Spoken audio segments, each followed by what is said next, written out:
It is 10 o'clock on a football Friday night.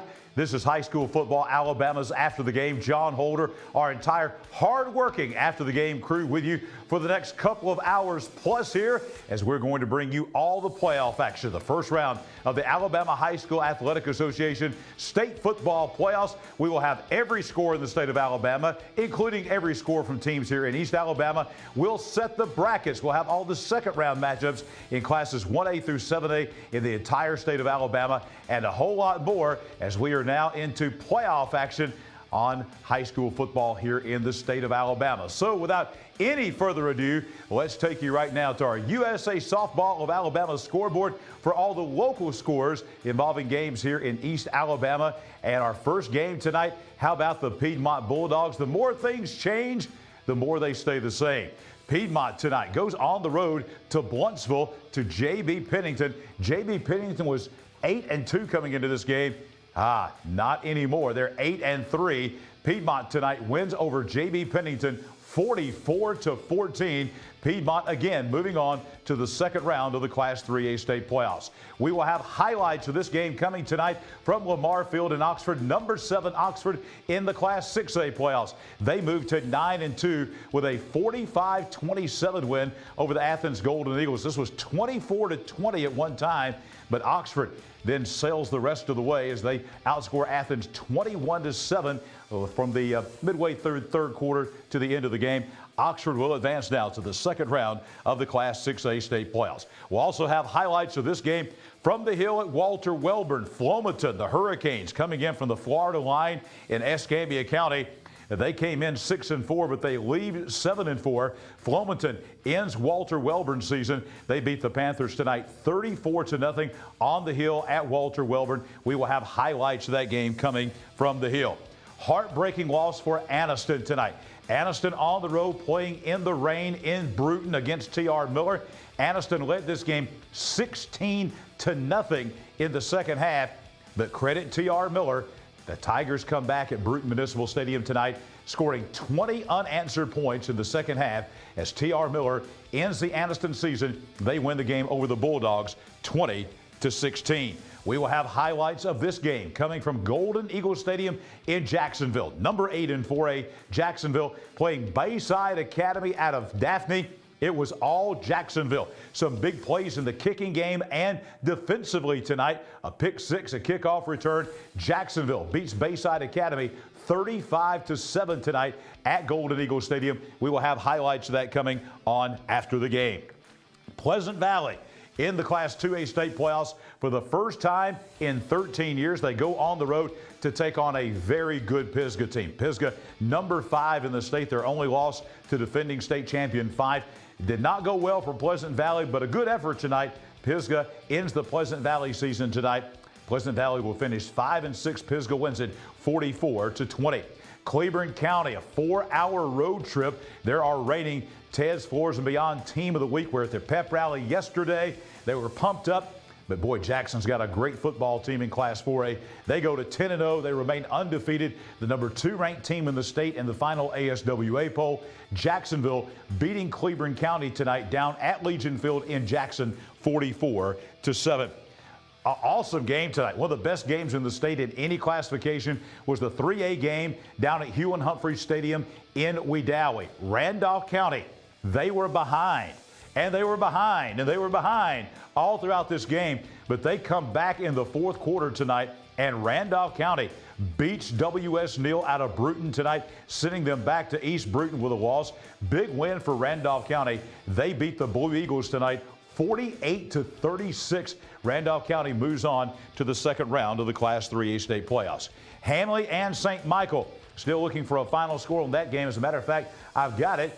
Hanley is up right now. It's not a final, but Hanley is up big, 61-36. Charlie Hinkle giving me that update right there. Thank you, Charlie. Hanley at home tonight at Wright Field, taking on St. Michael Catholic from Baldwin County. Hanley is up big, not a final. 61-36 is the score right now down in Roanoke. Last night, number 6 in Class 1A, Wadley, they are now 10-1. They blasted Cedar Bluff one of only 2 games involving East Alabama teams playing each other in the first round of the playoffs. And Wadley beat Cedar Bluff last night 62-10. The game that my crew was at tonight, this was a defensive classic down at Volunteer Stadium in Clay County tonight. Number 3 Central of Clay County, their star tailback out for the season, Damian Boyd, and it showed up tonight. UMS-Wright Prep takes advantage of a Central of Clay fumble. They got the ball at the 25-yard line in the second quarter, cashed that in, made points, and the final score, UMS-Wright upsetting Central of Clay County, handing them their first loss at 7-0. Number 1 B.B. Comer, this is reversed. Washington County did not beat B.B. Comer 49-0. Actually, number 1 B.B. Comer beat Washington County 49-0. We will make sure that folks know that this was not B.B. Comer losing. B.B. Comer won the game 49-0 tonight. There's the reflected score there. Number 1 B.B. Comer at Legion Stadium in Sylacauga, beating the Washington County Bulldogs out of Chatham tonight 49-0. Huge win for the Winterboro Bulldogs, and this is not reversed. This is correct. Winterboro tonight going on the road to West Morgan High School in Trinity, where the Bulldogs beat Decatur Heritage, upsetting the number 8 team in the state in 1A tonight, 42-27. Huge win for Skylar Mansfield and the Bulldogs as Winterboro now gets Pickens County in the second round of the playoffs, and that game will be on the road over in Reform. But a big win tonight for Winterboro on the road up in North Alabama.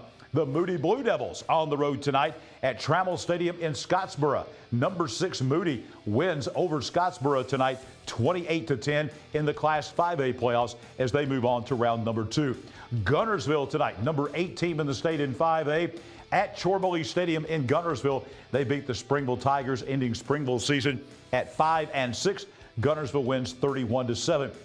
Valley Head upending Raglan tonight at Tiger Stadium in Valley Head. Valley Head wins the game over Raglan, ending the Purple Devils season at 6-5. It was Valley Head 30, Raglan 14. Last night, we will have highlights of this game coming from Bobby Joe Johnson Field in center. Number 4 in Class 4A Cherokee County. They moved to 10-1 as they beat Central of Florence last night. Kind of tough for a while there in the first half, but Cherokee County with a huge second half as they beat Central of Florence 56-28 to move on to round 2. We'll also have highlights of this game tonight from Spring Garden. Huge matchup in Class 1A. We mentioned the only other game involving 2 area teams playing each other. Number 9, CUSA Christian. They beat Spring Garden the first time, 21-6 at Spring Garden. Did it a little better this time. CUSA Christian 28-0 winners over Spring Garden as CUSA Christian moves on to round number 2 of the Class 1A state playoffs. Highlights of that game coming from the Garden. Number 2, Madison Academy in Class 3A in Madison tonight. They end the Hoax Bluff season. Madison Academy 57, Hoax Bluff 20 the final. An upset last night at Southside. We will have highlights of this game coming. Number 7 Southside. They had beaten Boaz in overtime by 3 points at midseason. Boaz returns the favor. They win again at Southside by 3 points in the playoffs. Southside ends the season at 8-3 as Boaz gets the upset win by a score of 10-7.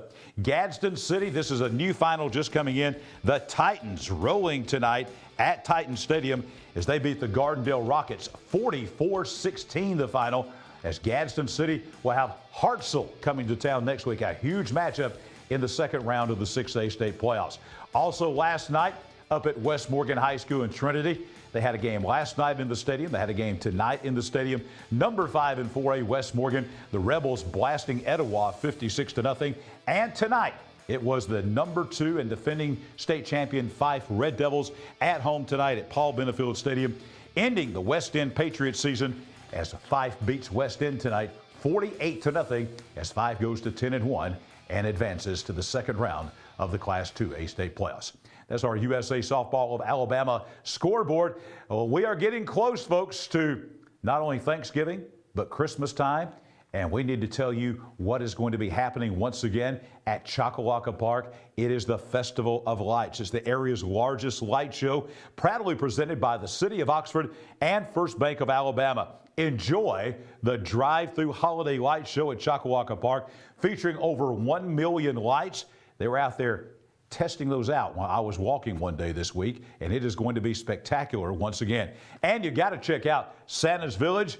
There's space to play, there's outdoor skating, there's food trucks, of course, a chance to visit with Santa Claus as well.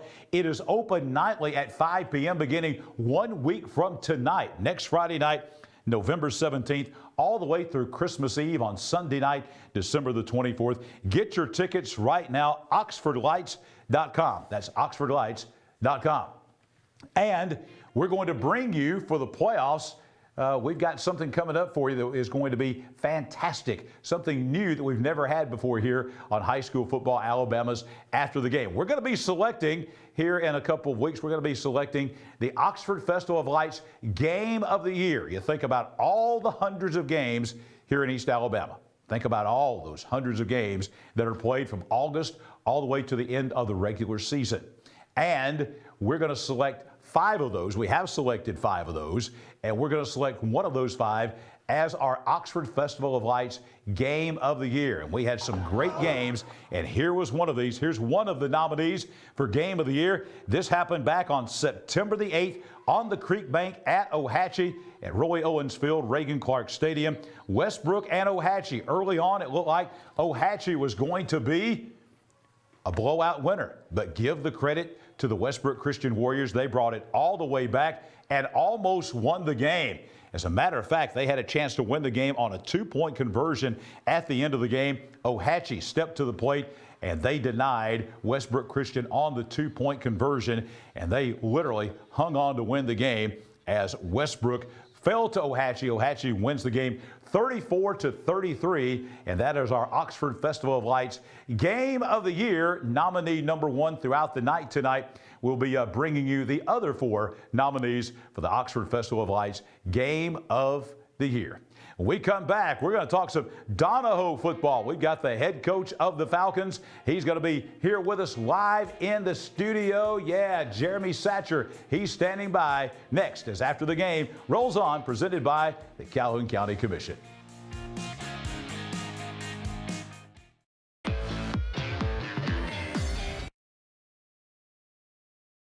The Calhoun County Commission, made up of Terry Howell, Danny Shears, Fred Wilson, Carolyn Henderson, and Lee Patterson, ask you to take a look at what Calhoun County has to offer. Beautiful parks, neighborhoods, recreational facilities, historic sites, and museums. Our citizens enjoy a high quality of life and strongly support the arts. If you are considering expanding or starting a new business, take a look at what Calhoun County has to offer. You'll be glad you did. What does it mean to be a community bank? At Noble Bank and Trust, it means you're more than an account number. You're a valued member of our community. Whether it's checking, savings, a loan, mortgage, or line of credit, Noble Bank and Trust meets all your banking needs with exceptional technology customized just for you while making you feel right at home. Make the switch to Noble Bank and Trust, and we will make sure you're taken care of from beginning to end. Noble Bank and Trust, member FDIC, equal housing lender. After 15 years of supplying top-quality, name-brand sports equipment and team apparel to hundreds of Alabama schools, coaches, and athletes, and continuing to provide custom uniforms, embroidery, and screen printing, Team Sports is adding a new player. Coming soon, McClellan Sports and Outdoors. Whether you are an athlete in search of football helmets, bats, or even cleats, or an outdoor enthusiast in search of apparel from top brands, McClellan Sports and Outdoors has you covered. Visit McClellansports.com for more information. My dad taught me to fish right here years ago. But when an old sports injury started slowing him down, I knew we'd need to search for the latest procedures in knee and hip replacement. With physical therapy tailored to his needs, a dedicated team of doctors and nurses, and he'd want a fast recovery time. So where'd he find all that? Right here at RMC.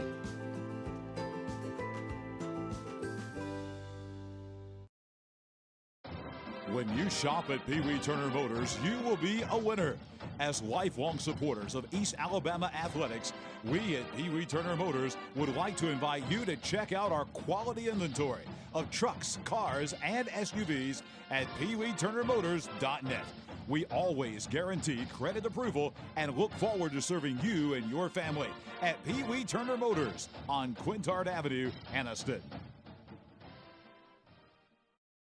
Your neighborhood Grub Mart is your one-stop shop for everything you need when you're on the go. Grub Mart features the best prices on Coke and Pepsi products and is the home to the 99-cent bag of ice every day. And Grub Mart is your exclusive home for the popcorn bucket. Purchase yours for only $5.99, then bring it for free refills throughout the year. And save every day with your Grub Mart Super Saver card. When you're on the go, it's good to know Grub Mart has everything you need. Gas, diesel, and delicious Oleo donuts. In business over 78 years, visit your local Grub Mart today.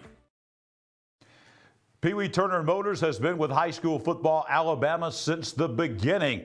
They're the area's longest established used car dealer, going all the way back to 1969 on South Quintard Avenue in Anniston, selling strong quality late model vehicles. Not only that, but they also can help you rent a car. They have the Penske moving trucks and the Cruise America RVs for that fun getaway.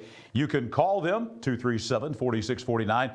Go visit their inventory online at peeweeturnermotors.net, or even better, go visit them at 512 South Quintard Avenue in Anniston. One more final score from our locals that we were hunting for, and we've got it. Number 9 Hanley tonight. They win 68-38 over St. Michael Catholic. St. Michael Catholic coming in from Baldwin County. Of course, Phillip Rivers, the former NFL great quarterback, the head coach at St. Michael, his son, the quarterback. They put the points up, but the defense couldn't handle Hanley tonight. Hanley scored 68. Hanley moves on to round 2 of the Class 4A state playoffs coming up next week. Hanley winning tonight down in Rhoda.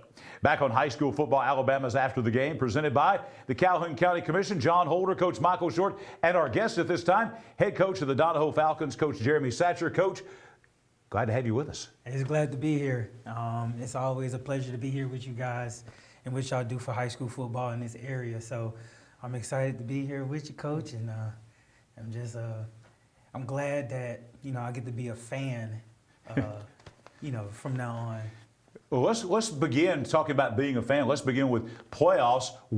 Talk about your region, some of the teams that you played. Winterboro won tonight at Decatur Heritage. No, Coach and I talked about that. We were not surprised about that. Right. Spring Garden fell tonight at CUSA, at home to CUSA Christian. Wadley, of course, last night. No surprise. Right. They won big. And I was a little bit surprised, Coach, that Raglan lost to Valley Head, just to be honest. What was kind of your impression, because you played all those 4 teams there? Well, I'm familiar with all those teams, actually, because, we were in that type of region, back in the day. But, with the Raglan team, it's a good, hard-nosed football team. But I know Valley Head, too, as well. They're a physical football team as well. So, I don't know all what happened, but I know it probably went to some mistakes here and there probably happened. But both of those teams are well coached. I pretty much bet you that, it was a hard-nosed football game that it comes down to the little small mistakes. Winterboro wins at Decatur Heritage. Mm-hmm. Now they've got to go back on the road to Pickens County. And every year it seems like we talk about, well, Pickens County's down this year. They lost a couple of games. They lost. They were 7-3 coming in. They were behind tonight on the road at Addison. They came back and won the game. So now Winterboro's got another long road trip as they've got to go over to Reform to play Pickens County, who, just to be honest with you, Pickens County is the standard in 1A football in North Alabama over the last several years. Right, I totally agree, but I also see, too, that Winterboro also has those athletes that can match up with Pickens County. So I know it's going to be a tough game, for both parties, but I think Winterboro can give them a scare. If not a scare, they can probably pull out the upset. Congratulations to Coach Mansfield. Most definitely. We talked this week, and he told me he had a good chance. Most if he could find the stadium, because they thought it was going to be at Decatur Heritage. They thought it's going to be over there at that other stadium there in town. Right. They have the athletes and the running back, the Smoot kid, gives them an opportunity to pull out a win on the road. And now that they've been on the road, now that they've done it once, they have the experience. And that's what Pickens County has. They have that experience of going deep playoff runs. And that's so invaluable to have that experience. And Winterboro's very physical. And, in the game of 1A football, you have to be physical. There's no slouches, especially it's round 1. You're going to get the best. So, I know Winterboro is going to come ready. and I know Pickens County is going to come ready, so I'm excited to see what Mansfield is going to do with the Bulldogs. Well, being on the road, the first game is probably an advantage for him because now his kids know what it's like to make a 2.5 hour drive. Right. And you have to stop and eat and do all that. So now the kids, they're used to it now. They're used to it, and that's very, very valuable, especially for those kids. I'm happy for them. They're been ups and downs, but I know they've been working hard for over the last couple of years. Yes. Coach, I'm glad you're here with us tonight because especially we get in playoff time, everybody kind of broadens their horizon, their perspective a little bit. The average fan I'm talking about. So they start paying attention maybe to some other classes. And we've got a lot of folks that maybe not familiar with 1A football. Right. And it's a different breed, it's a different animal. If you've been watching Gadsden City and Oxford and Southside and all those folks play, if that's who you pull for and you never go and watch a 1A game, right? It's almost a completely different animal a little bit. Tell people about 1A football and some of the challenges you face. Well, if you like the old school football, 1A football is that for you. Power, we got some of the new school too as well, but the challenges is the roster. That's number one, the roster. Our roster was 28 starting off, and that's 12th through 7th graders, and that's just for us. And I know it varies from 28 to 40 depending on where the school is, but that's the number one issue is the roster. And then you got kids, you can't work out the same as Oxford or Jacksonville. You have to work out to make sure that they can sustain that strength and everything over the course of the 4 quarters. So, maybe an Oxford kid play 80 snaps versus my kid was going to play 160.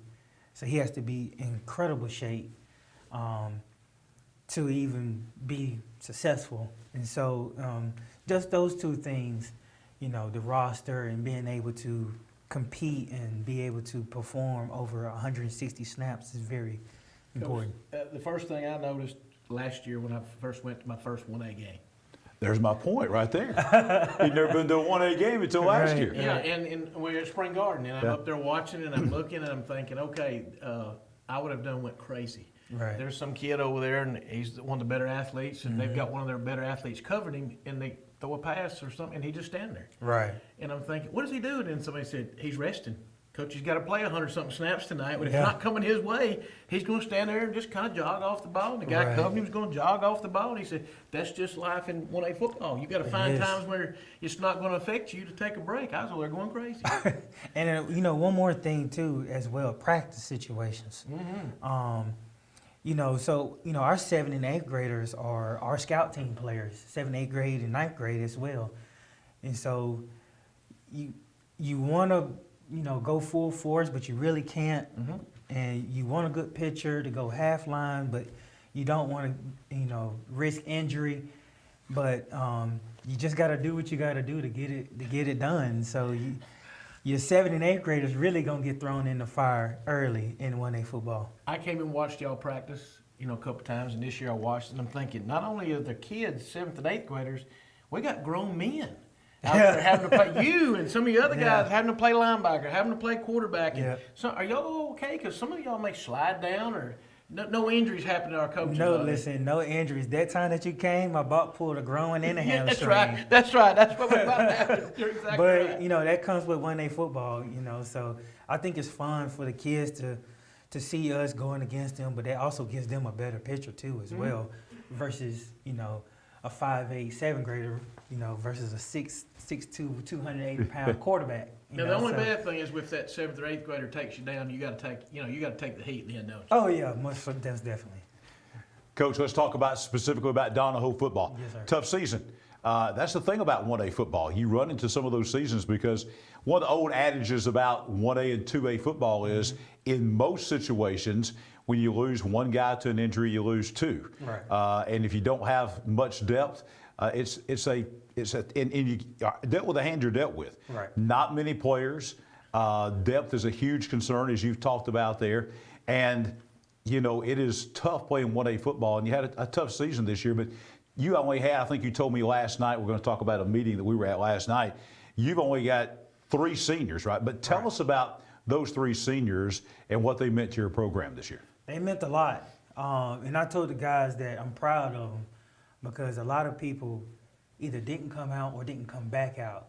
But they came out and they were leaders for us, you know. So Richard Boaz, who did a lot for us, he was a very important piece to the puzzle for many years, and got injured early.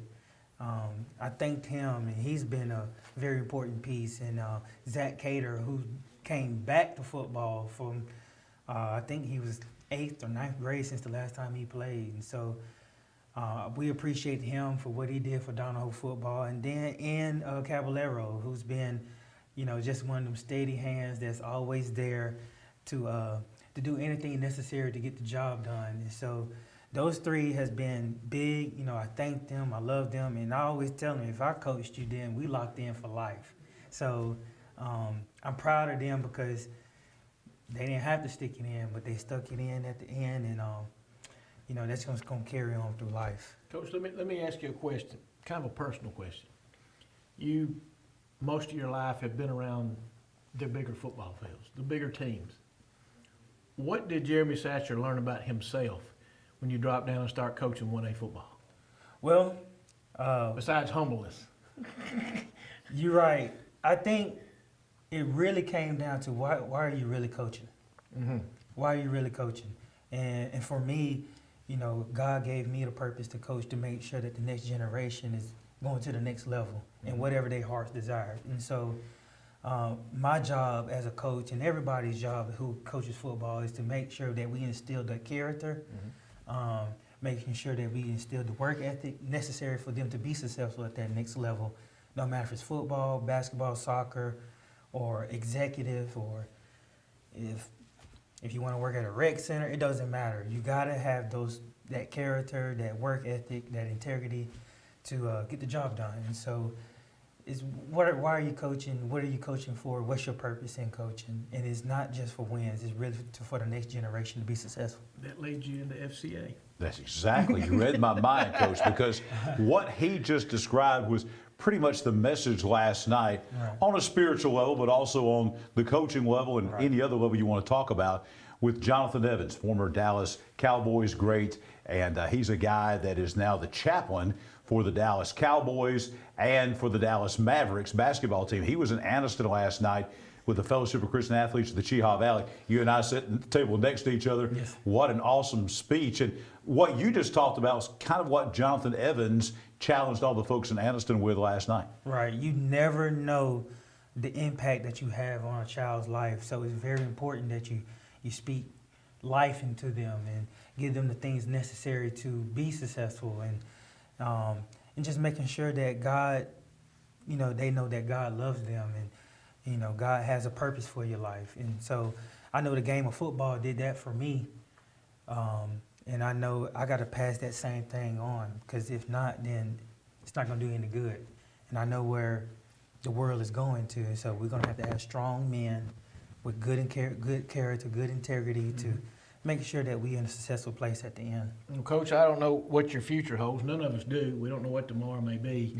But just by listening to you tonight and already knowing you know, getting to know you and hanging around you some, you're doing the right things. And you're going to be successful. And remember, success is not always about having 150 wins or whatever. It's about what you get over those kids, and I'm proud of you. Right. You know, and to piggyback that, you know, I looked at you and the effect that you had on the community up there in Cleburne County, and seeing how people invite you to weddings and parties and different things like that. That's, you know, that's what I look forward to, you know.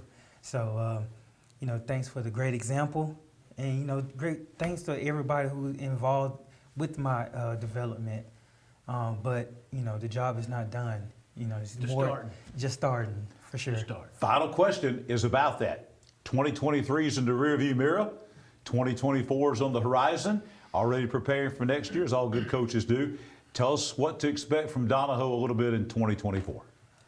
Expect a hungry bunch. I know right now that they're hungry to probably get back, but right now haven't really bought up too much to them because they're in basketball and other things. So my job right now is to be a great supporter of them in the basketball and baseball and soccer, whatever they do. And so I'm going to enjoy watching them compete and play in other sports. people don't realize when you're out there at that basketball game supporting one of those kids, or that baseball game, or that soccer match, all of a sudden that kid sees you and remembers that and says, I think I'll give football a try. Hey, listen, not even just that. I just like to be involved in every sport. You know, I probably might try to practice against them, but, you know.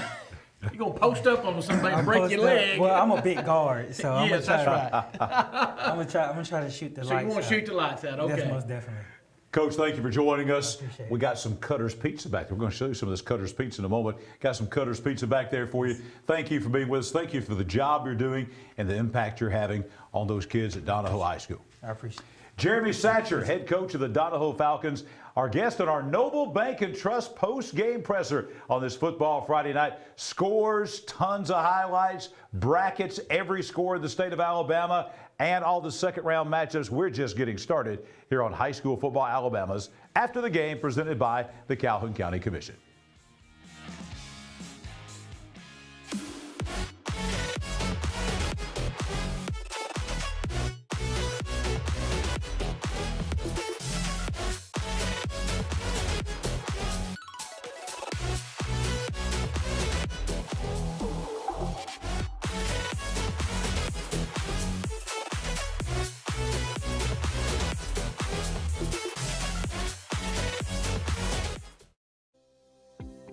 The CUSA Valley, on the banks of the CUSA River in Gadsden, Alabama. Fishing, boating, and paddling, and home to Team One Chevrolet. Team One Chevy has been serving generations for years. Even the grandkids are grown. Come by and see why so many people come back to Team One Chevy in Gadsden. Home of the best people, the best service, period.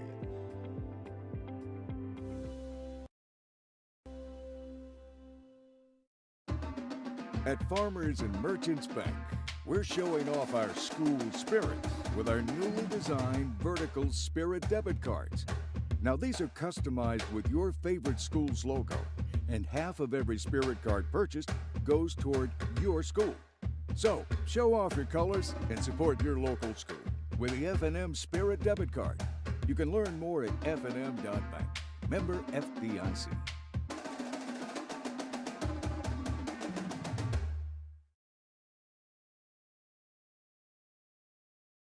The game-winning touchdown.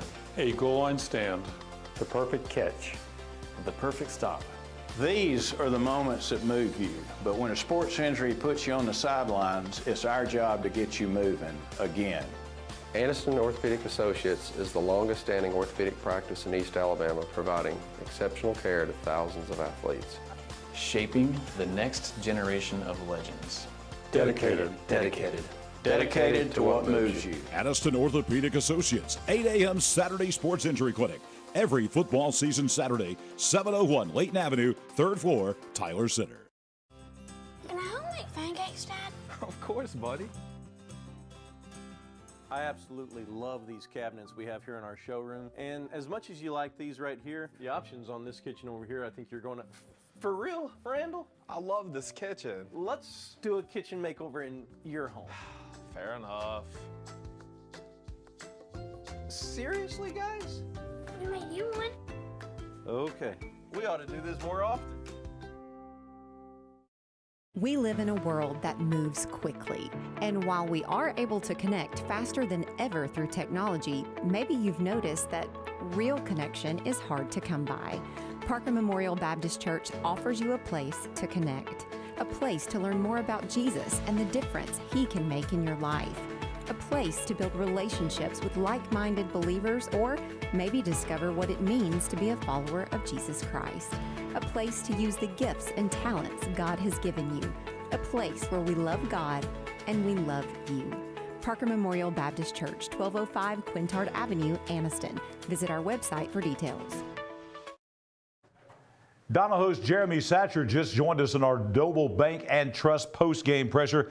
Let me say that, not pressure, presser. Noble Bank is a community bank. It's community-owned. Now, what does that mean? Well, it means you're a person, you're a face, a name when you walk into one of our branches. You're more than an account number. Probably the biggest thing is all decisions are made locally, and they also give back to the local communities. No decisions made in Atlanta, Birmingham, Nashville, all those sorts of places. They're all made right here in East Alabama. Noble Bank and Trust, proud sponsors of high school football Alabamas before the game. And we are going to go back. We got all the final scores of the first round of the playoffs involving teams here in East Alabama. So, folks are still coming out of the games. Let's get you caught up on our USA Softball of Alabama scoreboard. Piedmont tonight moves on to round 2 in Class 3A. They beat J.B. Pennington 44-14 tonight. We'll have highlights of this game. Oxford beating Athens 45-27. We'll also have highlights of this game. Flomaton ends Wellborn season 34-0. Anniston was up 16-0 tonight. T.R. Miller scored the last 20 points of the game. They beat Anniston 20-16 tonight down in Bruton. Highlights of this game. Number 8 Jacksonville in Class 4A beating Bayside Academy 35-7. Pisgah ends Pleasant Valley season. They went over the Raiders tonight up in Pisgah at Sam Kennemer Stadium 44-20. Jackson and Cleburne County. We're going to have highlights of this game, folks, coming from Legion Field in Jackson. Yes, Jackson beating Cleburne County 44-7. We'll have highlights of that game from the rain in southwest Alabama. Huge win for Randolph County tonight. They came from way back multiple times. They beat W.S. Neal tonight down in Wedowee 48-36. Hanley beating up on St. Michael Catholic tonight. St. Michael's first ever playoff game. The experience that Hanley had shows. Hanley beating St. Michael's 68-38 tonight. Last night, Wadley handled Cedar Bluff 62-10. We'll have highlights of this game. Coach Short and myself were both at this game tonight. UMS-Wright Prep took advantage of a Clay Central fumble, turned it into points, and that was the difference in the game as they beat Central of Clay County 7-0.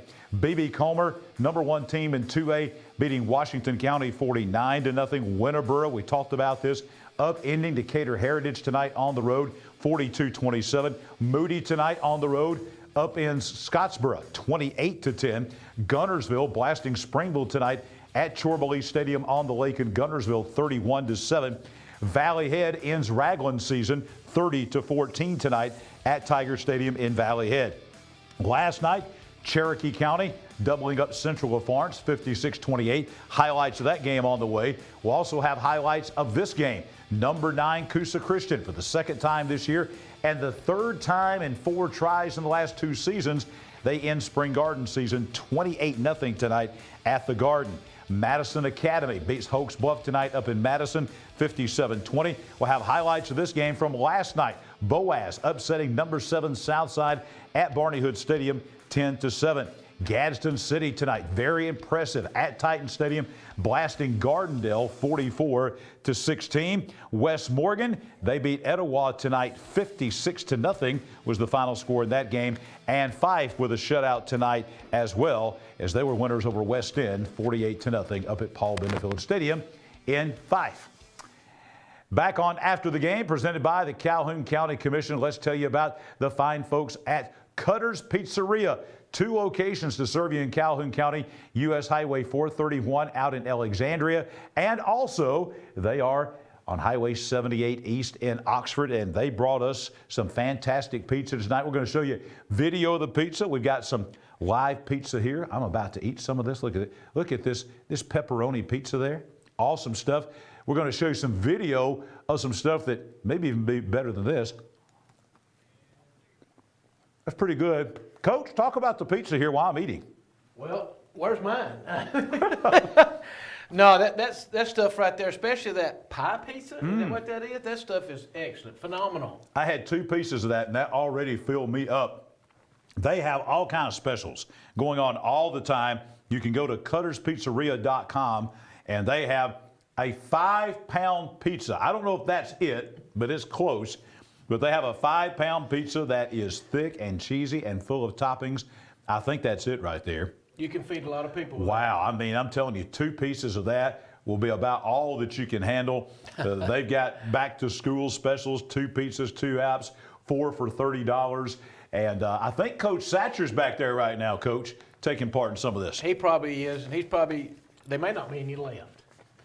Well, I hope so. But in a couple hours here, I may be hungry again. That's right. But some great folks from Cutter's Pizzeria bringing us that hot, fresh pizza, and that was fantastic. Coach, I want to bring you in at this point in time because we're starting something different this year, and we're going to be able to pick a game of the year. This will be tough. We've narrowed it down to 5 games across East Alabama that were great games this year. We showed the Westbrook-AHSAA game earlier, the game where it came down to a 2-point conversion at the end of the game, and AHSAA hung on to win the game 34-33. We're about to have number 2 coming, but I think you're going to be impressed by what we've picked, and we had some great games this year in high school football right here in East Alabama. Oh, no doubt, and I've been a lot of places and been to a lot of good games this year. And people sometimes say the quality of football is not like it used to be. The quality of football in Northeast Alabama is as good as it's ever been.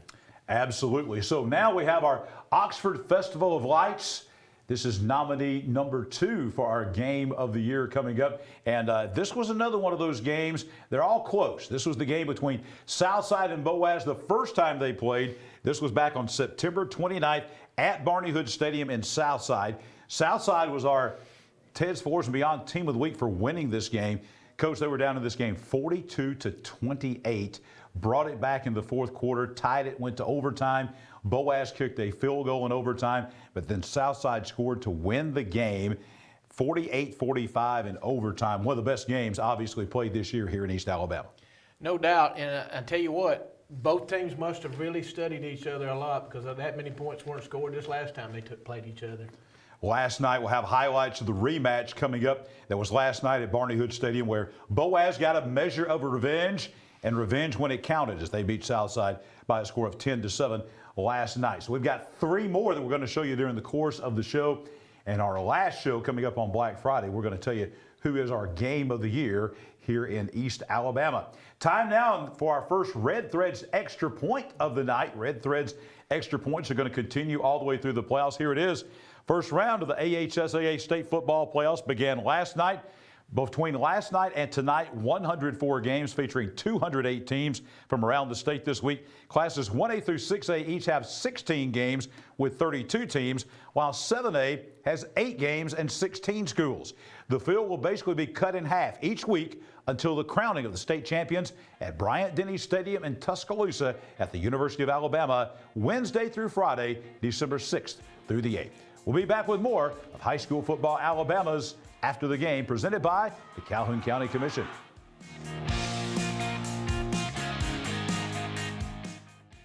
The game-winning touchdown. A goal line stand.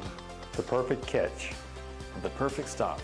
These are the moments that move you, but when a sports injury puts you on the sidelines, it's our job to get you moving again.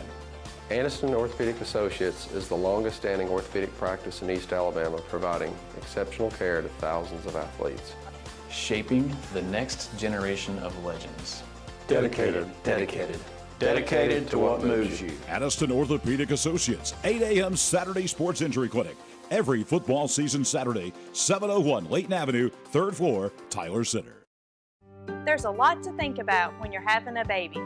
Colors of the nursery, names, and most importantly, where to deliver. We want a hospital that gives families a more personalized birthing experience. With a compassionate team of doctors and nurses, and a hospital where my baby and I can instantly bond with all the comforts of home. So where do we find all that? Right here at RMC, the first designated baby-friendly hospital in Alabama. When you shop at Pee Wee Turner Motors, you will be a winner. As lifelong supporters of East Alabama athletics, we at Pee Wee Turner Motors would like to invite you to check out our quality inventory of trucks, cars, and SUVs at peeweeturnermotors.net. We always guarantee credit approval and look forward to serving you and your family at Pee Wee Turner Motors on Quintard Avenue, Aniston. Can I help make pancakes, Dad? Of course, buddy. I absolutely love these cabinets we have here in our showroom. And as much as you like these right here, the options on this kitchen over here, I think you're going to... For real, Randall? I love this kitchen. Let's do a kitchen makeover in your home. Fair enough. Seriously, guys? We made you one. Okay. We ought to do this more often. What does it mean to be a community bank? At Noble Bank and Trust, it means you're more than an account number, you're a valued member of our community. Whether it's checking, savings, a loan, mortgage, or line of credit, Noble Bank and Trust meets all your banking needs with exceptional technology customized just for you while making you feel right at home. Make the switch to Noble Bank and Trust, and we will make sure you're taken care of from beginning to end. Noble Bank and Trust, member FDIC, equal housing lender. The Calhoun County Commission, made up of Terry Howell, Danny Shears, Fred Wilson, Carolyn Henderson, and Lee Patterson, ask you to take a look at what Calhoun County has to offer. Beautiful parks, neighborhoods, recreational facilities, historic sites, and museums. Our citizens enjoy a high quality of life and strongly support the arts. If you are considering expanding or starting a new business, take a look at what Calhoun County has to offer. You'll be glad you did. 0% financing on new Silverados, 2.1% financing plus no payment for 90 days on new Equinoxes, Blazers, Trailblazers, and Traverses. Where do you find all that? Team 1 Chevrolet of Gadsden.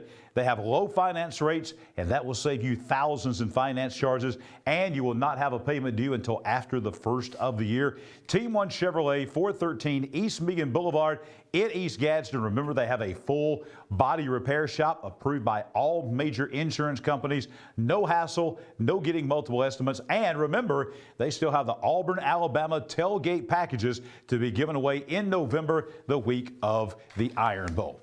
And we are back on high school football, Alabama's After the Game on this Football Friday night, presented by the Calhoun County Commission. Jon Holder, Coach Michael Short, Chad Barnett joins us for the first time this evening. And we promised folks that we were going to have highlights from way away. Yeah, we got highlights from Legion Field in Jackson tonight. 4A matchup between Jackson, really good football team, number 2 in the state, and the Cleburne County Tigers. Yeah, you know, it's been a great finish to the season for Cleburne County. Obviously, Team of the Week this year, finishing off with a playoff berth, first time in a few years, and then winning against Wellborn last week on the road. But they have to face second-ranked Jackson, arguably the best team in the state in Class 4A, unbeaten, averaging score of their games this season, 43-7. So, Cleburne County, welcome to Jackson as they go down and take on the folks from down there. And boy, I tell you, purple and gold, it looks like LSU, Coach. Them are some players, and they start out really well. Freshman sensation, E.J. Crowell, he's going to take the handoff and run it in for 20 yards for the touchdown. PAT would be good, and Jackson would lead by a score of 7-0. More Jackson on offense. This time, E.J. Crowell gets it. He gets hit in the backfield, still takes it to the house. He's just a phenomenal football player. Touchdown Jackson. PAT is good again. Top 14-0 as the Jackson coaching staff is trying to lead their team on to another big win. Beautiful pass. Landon duck work. Fakes the handoff. Hits Nasir Powell for the Jackson touchdown. Jackson will be up 28-0 at this point, and they would go on to roll home as we see more of the Jackson offense. This actually makes it 28-0 here. Skipped one, but he's 6'5". Yeah, no big deal. But that's what you get in the playoffs. Sometimes you run across some dogs, and that's what they did tonight as Jackson rolls tonight on the road, or excuse me, at home, 44-7. That's 1 point off the average margin of defeat this year. Now 10-0 are the Jackson Aggies. We want to thank our friends. We do have a couple of friends at WKRG, Channel 5 in Mobile, for providing us those highlights. Just a couple of good friends down that way at Channel 5 in Mobile. Thank them for providing the highlights for us tonight. Chad, you say that number 13 was a ninth grader? I didn't say it. Oh, okay. Yes, he is. He's a ninth grader. He's a ninth grader. The running back's a ninth grader. He's taking the place of the guy he outperformed as a sophomore. Quarterback's a sophomore. Okay. The 6'6" wide receiver and the 6'4" guy, they're all sophomores. They're really looking forward to the next couple of years. Yeah, I mean, other than this year. Yeah, it's granted we have a different shot angle for this one. Maybe it made it a little taller, but that's one of the biggest and best teams I've seen. Just on that, it's a short little 1.5-minute snippet, but my goodness, that's a good looking. I've been hearing about them all year long, and they have been decimating people. Like the T.R. Miller team that beat Anniston tonight, they beat them 38-0 at Bruton. You know, I think, Montgomery Catholic Hanley, we're going to talk with Larry Strain here in a moment. The South is loaded again in 4A. Jackson's in the South, T.R. Miller, Hanley, Jacksonville, Bibb County was very impressive. Andalusia, the defending state champion. I mean, we just go on and on talking about the great teams in 4A in the South. I also remember game 10 for Jackson versus Davidson, a 7A playoff team. More tense. 45-14. More tense. Yes, more way more tense. Yeah. I texted y'all last night about tense. But yes, 45-14, it really wasn't ever close. Yeah. And tonight, the score, but it was a running clock. And Cleburne County, let's just say good things about Cleburne County. They had a big win last week. They could have packed the thing up, but they stayed and they fought and they won their way into the playoffs. That win over Wellborn. They're our reigning Ted's Floors and Beyond Team of the Week. We were at their pep rally yesterday. They were fired up. Good things happening for Cleburne County. Just to get in the playoffs in the South is a major accomplishment. Well, yeah, you got to get in for the kids to feel out what it's like. Yeah. And that's the first step of being successful again, is just getting in. And once you get in, you build off of that. And that's for everybody. Look at the scores tonight. Look at teams tonight. A lot of times the teams that have been there and done that are the teams that won. Well, we promised you that we were going to go through all the brackets tonight, 1A through 7A, and we're going to begin doing that now as we're going to bring you our Team 1 Chevrolet of Gadsden brackets. We will begin in Class 1A tonight, and we always begin in the South. Number 1 and defending state champion Leroy. They go to 10-0. They beat Calhoun out of Lido Hatchie tonight down in Leroy. They just across the river, just across the Tom Bigby River from Jackson. Leroy wins over Calhoun 40-7. Georgiana tonight playing at home, and Georgiana beat Keith tonight 45-21.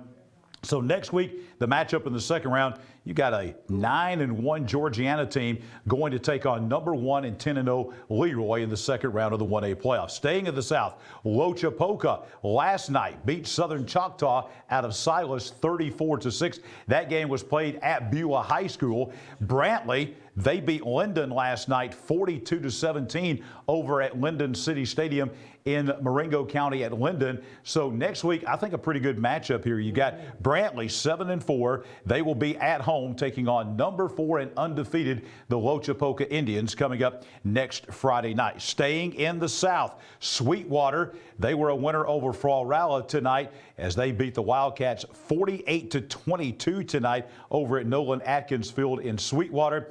And Maplesville, they beat Choctaw County out of Butler 41-14. So next week it will be Maplesville 7-4 taking on 9-1 and number 3 ranked Sweetwater at Sweetwater next Friday. Final games in the South, Elba. You're going to hear a lot about Alvin Henderson over the next couple of years.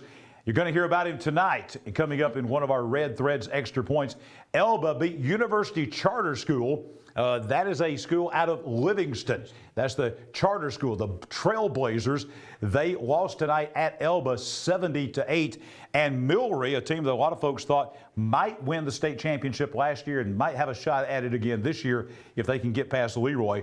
Milry beating Nolde Solga last night 55-0. So the final game in the South next week will be 9-2 and number 7 ranked Milry going to take on number 2 and 11-0 Elba. That will be a great football game down in Coffee County at Elba next Friday night.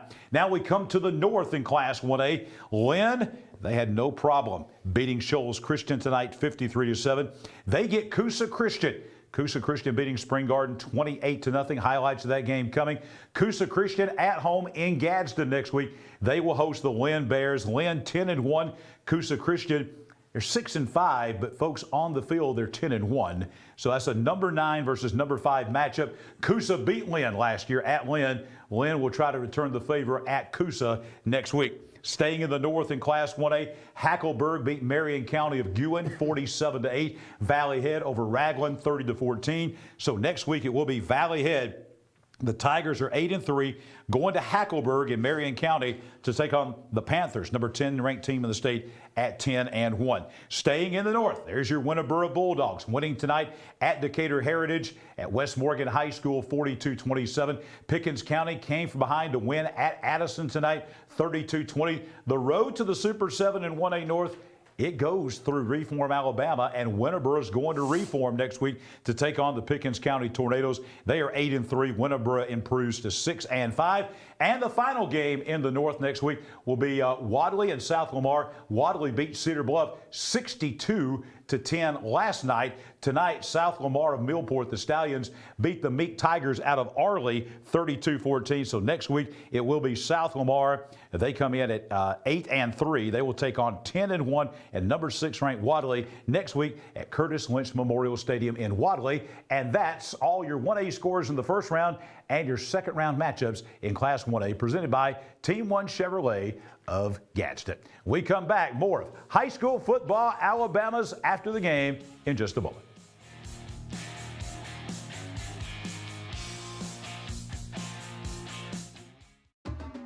At Farmers and Merchants Bank, we're showing off our school spirit with our newly designed vertical Spirit debit cards.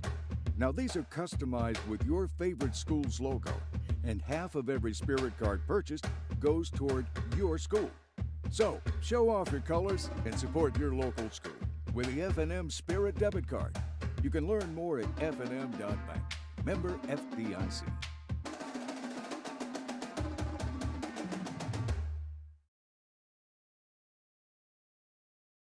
We live in a world that moves quickly, and while we are able to connect faster than ever through technology, maybe you've noticed that real connection is hard to come by.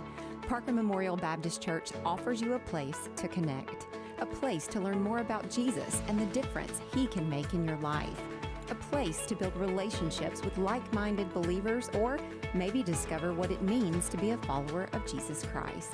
A place to use the gifts and talents God has given you.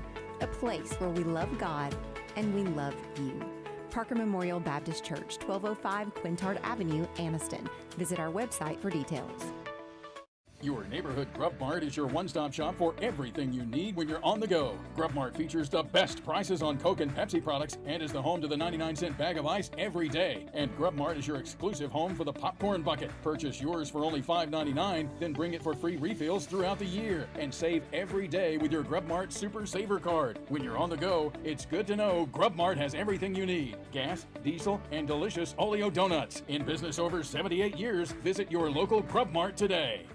After 15 years of supplying top-quality, name-brand sports equipment and team apparel to hundreds of Alabama schools, coaches, and athletes, and continuing to provide custom uniforms, embroidery, and screen printing, Team Sports is adding a new player. Coming soon, McClellan Sports and Outdoors. Whether you're an athlete in search of football helmets, bats, or even cleats, or an outdoor enthusiast in search of apparel from top brands, McClellan Sports and Outdoors has you covered. Visit McClellansports.com for more information.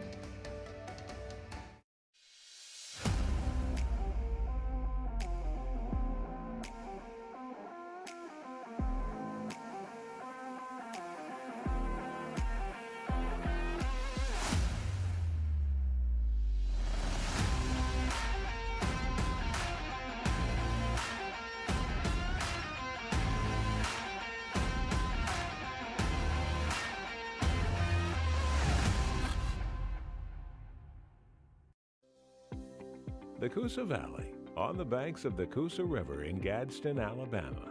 Fishing, boating, and paddling, and home to Team 1 Chevrolet. Team 1 Chevy has been serving generations for years. Even the grandkids are grown. Come by and see why so many people come back to Team 1 Chevy in Gadsden. Home of the best people, the best service, period.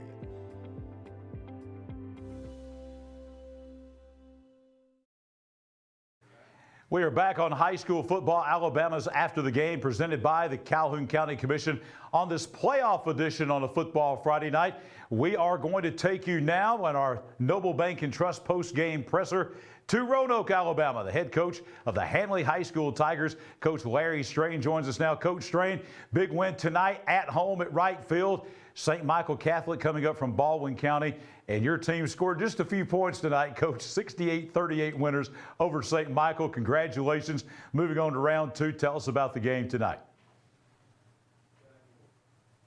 Game for both teams. You know, when you're playing Coach Rivers, he's got every kind of scheme that he knows. that he's acquired from the NFL. He's running all type of pass routes. We're trying to play man-to-man. We're trying to play zone. So we had a hard time stopping them. But I think that our guys did a great job defensively, making some stops and getting them when they needed to be. And then our offensive line, in my opinion, took over the game, controlled the offensive line of scrimmage, and we were able to run the football tonight. That was the big difference in the game. Coach, obviously you scored 68 points, so I'm going to assume that this was your best offensive showing of the year so far. Would you agree with that? Is that a fair assessment? I would say so. It was a great offensive night. My running back, I think he had 19 carries for 326 yards tonight and 5 touchdowns. That's an E.J. Goss had that. We had another back that was over 100 yards rushing tonight. Cannon Kyles, I know, was real sharp earlier in the game, throwing the ball. We had several big plays that were pass plays because they were trying to load the box and stop our running game. And there was a lot of play-action pass. Cannon played the play exactly right and made some great throws to really not give them the opportunity to sit there and load the box against us. Coach, this has been the story of your team this year, going all the way. We've watched your team play this entire season. You mentioned that offensive front. Your front seven on defense, your offensive line, there's about as good as you're going to find in Class 4A football. They have been really dominant this entire season. Tell us about we talk about the Cannon Kyles and the E.J. Gosses and those kind of guys, as well we should, but let's talk about those big linemen you got down in Roanoke. Well, we got 2 real big guys right off the bat. Everybody calls him T-Man. It's Tamarian Phillips that does a great job for us. And then everybody's got nicknames. We have a Big D that, that also anchors the offensive line. Both of them play tackle for us. And we have people like we have Coy White that plays, Reed Carden that does a great job there, and Eli Gabriel. Those guys on the offensive line do such a good job coming off the football. Coach White coaches them extremely, extremely well. And most of those same 5 guys that I just mentioned turn right around and play on the defensive front too. And they just are big and dominant, and they do an excellent job for us. Coach Strain, how big of an advantage you think it is? St. Michael has only been a school 2 or 3 years, and this is the first time they had ever made the state playoffs. So this is their first playoff game, coming about 5 hours from Baldwin County to play. Handley is a tradition-rich program, used to being in the playoffs. You are used to, as a coach, going even back to your Woodland days and making deep playoff runs and Super Sevens and state championships. How big of an advantage do you think it is at this point in the season when you've got a playoff experienced team and coaching staff as opposed to maybe a school who's doing this for the first time? Well, I'm reminded all the way back to the first time I made it to Super 6. I felt like we lost in 2004 simply because we had never been there before. And I think that's exactly what you're talking about, the experience of being able to be there and be in the present playoffs, because it means so much more, at that time of the season. You just got to put everything together, and the experience is huge. And, St. Michael's did a great job tonight coming up here, had a great game plan.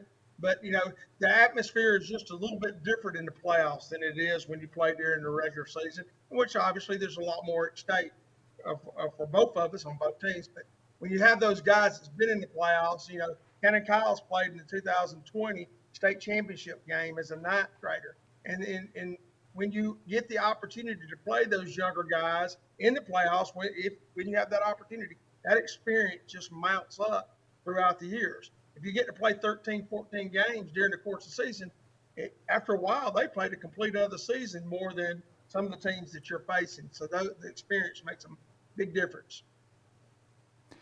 Coach Strain, Coach Short, and I were talking with Chad Barnett in the segment right before this, and we were talking about 4A South. And it was loaded last year, and 4A South is loaded again.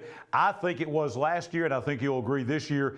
If you divide up the 7 classifications into North and South, I think the most competitive and toughest of all of those would be 4A South again this year. And you move on to round 2, and Coach, it doesn't get any easier. Tell us about making your way through next week's game and continuing in this tough 4A South.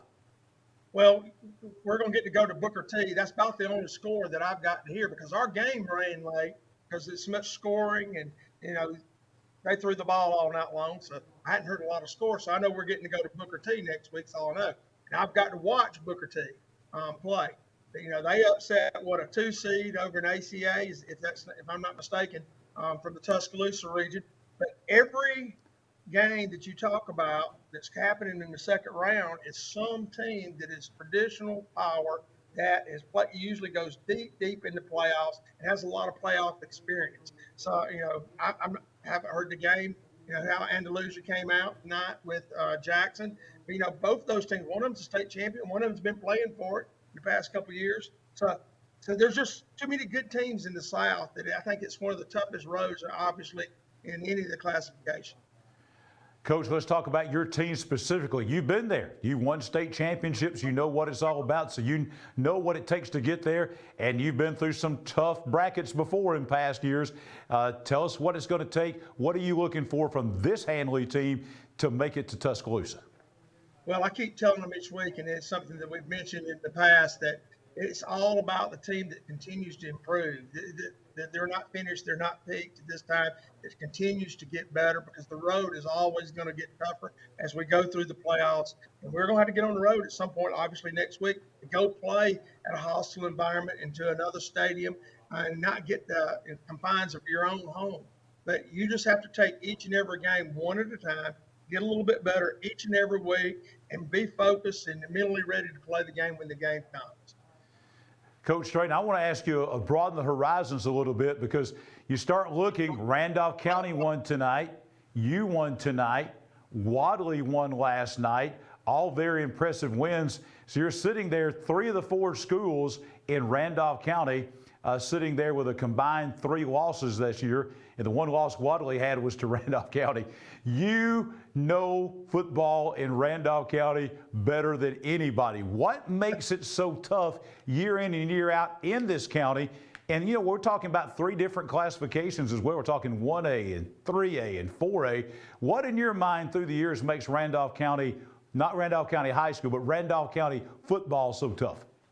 Well, obviously, you've got to start with the players. You have to have some type of talent in order to continue to be successful, you know, and all of us continue to make the playoffs and go through the playoffs. And that's true at Wadley. You know, they got some talent over there. They've got talent at Randolph County High School. And obviously, we have athletes here at Handley High School.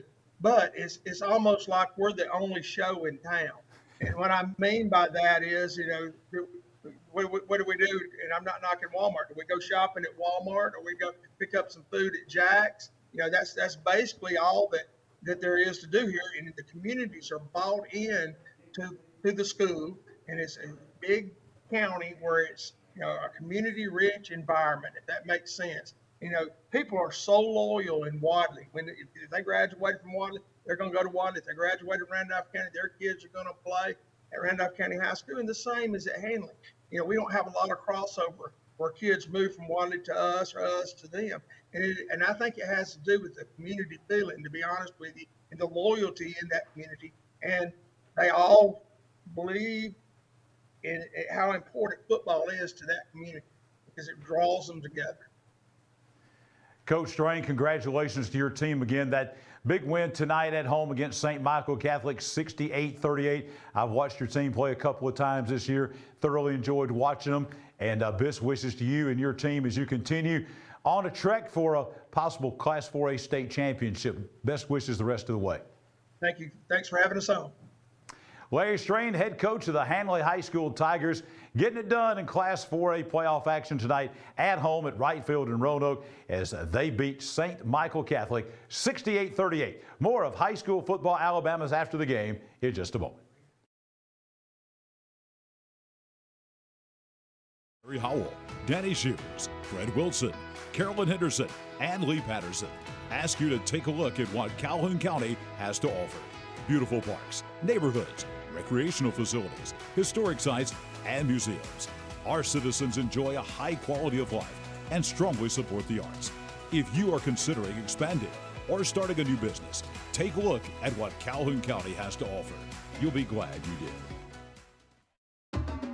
At Farmers and Merchants Bank, we're showing off our school spirit with our newly designed vertical Spirit debit cards. Now these are customized with your favorite school's logo, and half of every Spirit card purchased goes toward your school.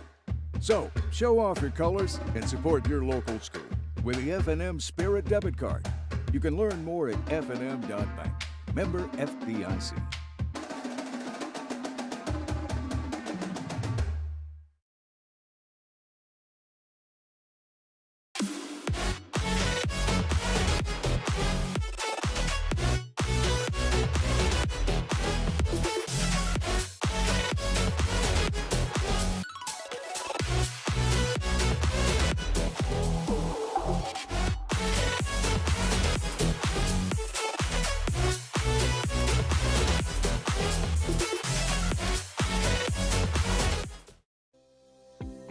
The CUSA Valley, on the banks of the CUSA River in Gadsden, Alabama. Fishing, boating, and paddling, and home to Team One Chevrolet. Team One Chevy has been serving generations for years. Even the grandkids are grown. Come by and see why so many people come back to Team One Chevy in Gadsden. Home of the best people, the best service, period.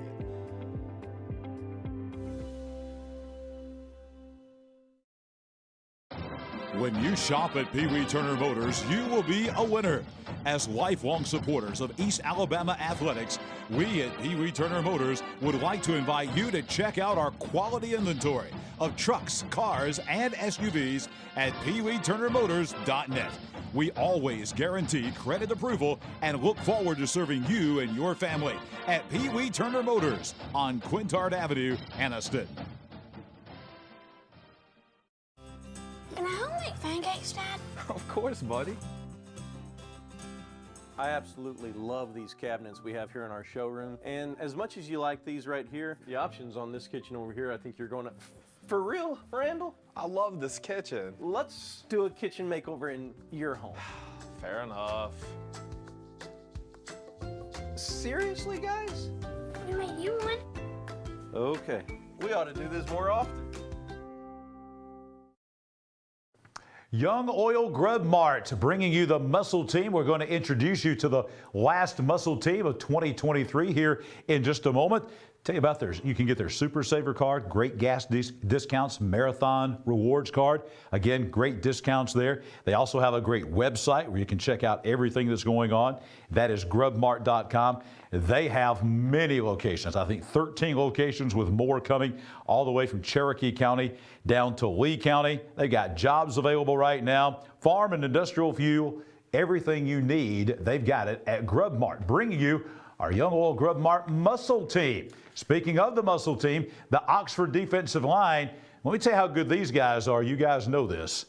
They go to Jacksonville last week, and that offense at Jacksonville was averaging 44 points a game, and they held them to 7 points. That Jim Ogle offense, they held to 7 points. Here's that defensive line from Oxford High School, our last muscle team of the year. They got muscle team shirts. Donovan Jones, Caleb Tenner, Keenan Britt, and P.J. Watkins. That is your Oxford defensive line, and that is our last muscle team of the year presented by Grub Mart. They'll get those black Grub Mart t-shirts to wear proudly around town with that great defensive effort by that defensive line from Oxford High School. Back on high school football, Alabama's after the game. The game tonight across East Alabama anyway, guys, that had the most hype going in, maybe the most storylines going in, was the game tonight between Spring Garden and CUSA Christian. We talked about it last week. They had played 4 times just since last August. This will be the 3rd time at Spring Garden. Spring Garden won round 1. CUSA won round 2. CUSA won round 3 earlier this year, 21-6. Round 4 tonight out at Spring Garden, and we were there.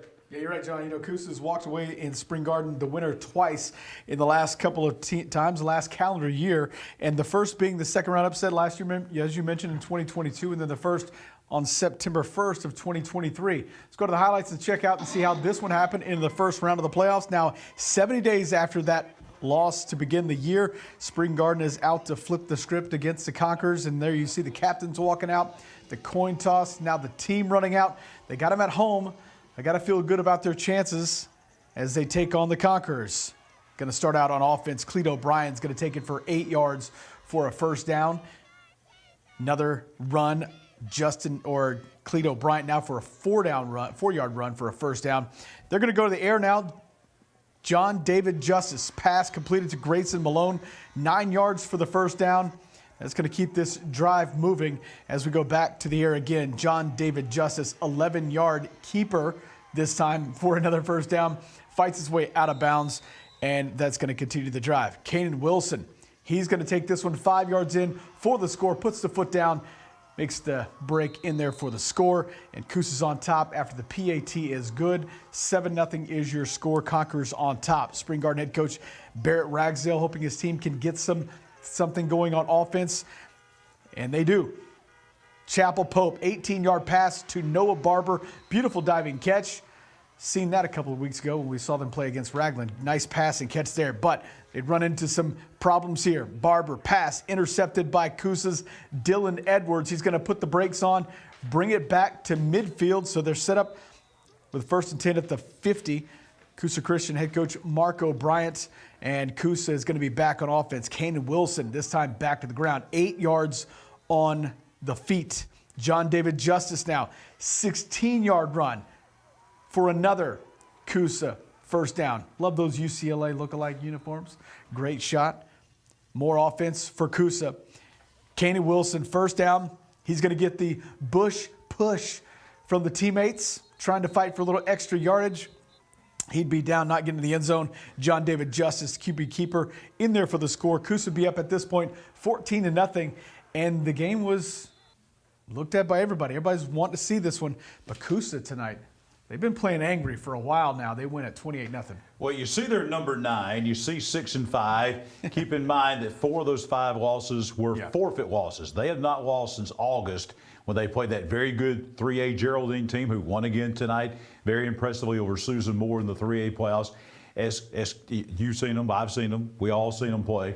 And as we've pointed out, this is not your typical Class 1A football team at all. They have a lot of talent.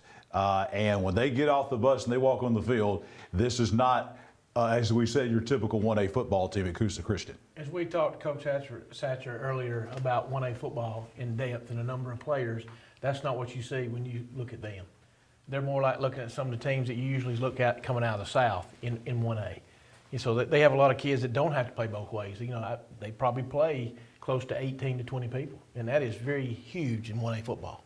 I think it was a couple things we were looking at when all that happened. We were wondering, okay, can they win out and still have enough wins to get into the playoffs? And then we were wondering, okay, what players are going to be eligible? You know, are they losing anybody or whatever? I mean, they have not skipped a beat here. They are just rolling along. 24 4-touchdown win in playoffs.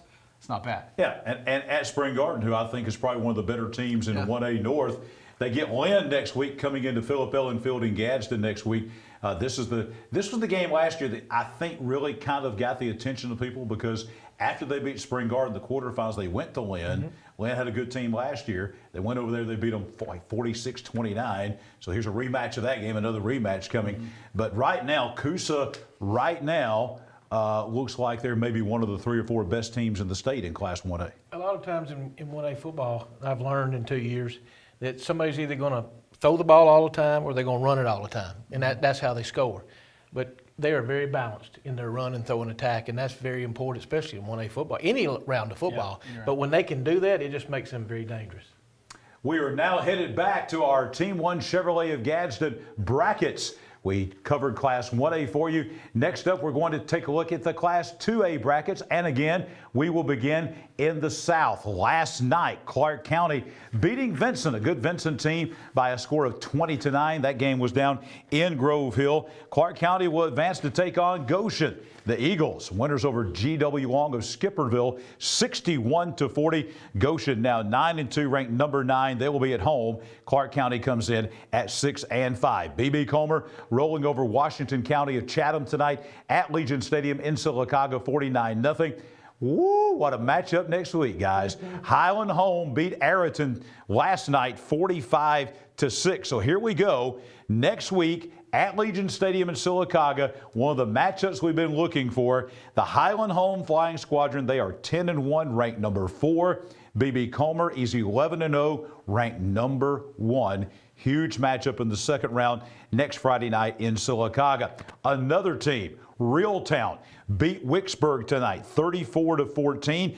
They will get Thorsby. Could be an interesting matchup. Thorsby beat Chickasaw last night, 50-16 as they beat the Chieftains.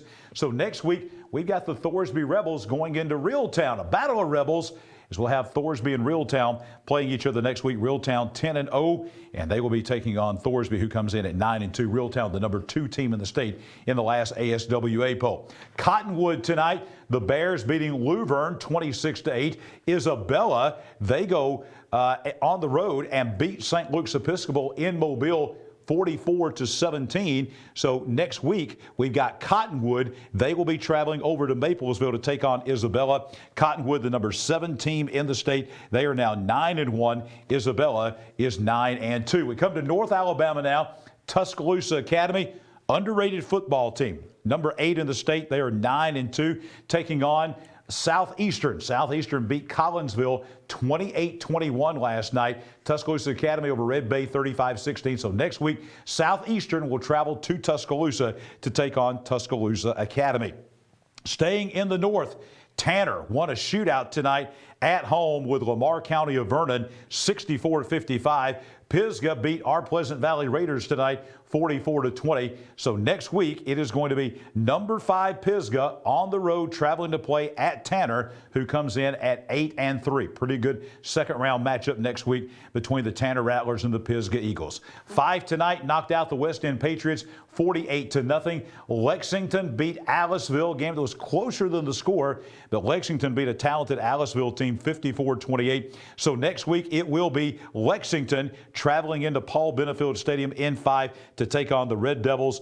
Lexington is now 7-4, 5th, the number 2 team in the state in Class 2A, and the defending state champions. They are 10-1. And the final matchup in the North in Class 2A next week will feature Locust Fork and Sulligent. Locust Fork pounded North Sand Mountain last night by a score of 54-7. Sulligent handled Hatton last night 43-12. So the matchup next week, it will be Sulligent, the number 10 team in the state, going into Locust Fork to take on the number 6 Hornets. Sulligent 9-2. Locust Fork goes in at 11-0. And now it is time for our next Red Threads Extra Point of the night as we bring you that. 10 teams from the East Alabama area finished the regular season ranked in the final ASWA state rankings.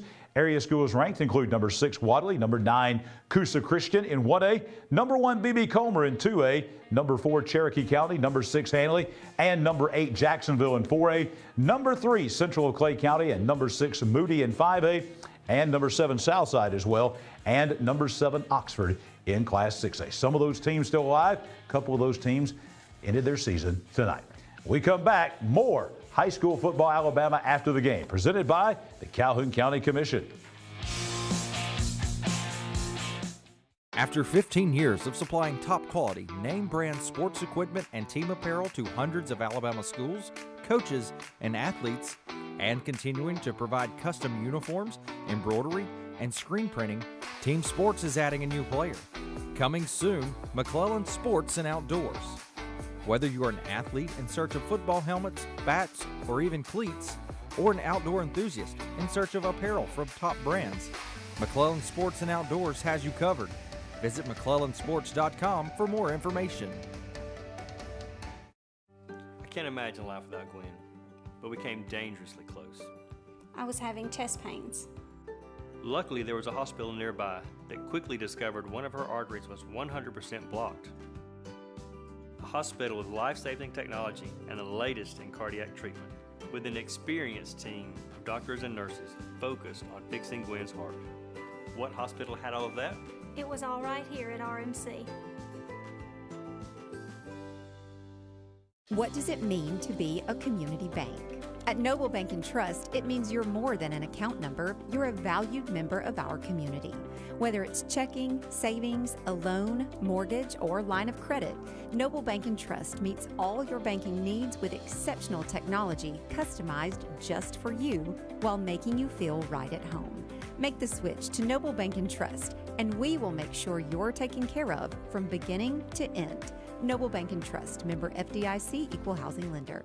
We live in a world that moves quickly, and while we are able to connect faster than ever through technology, maybe you've noticed that real connection is hard to come by.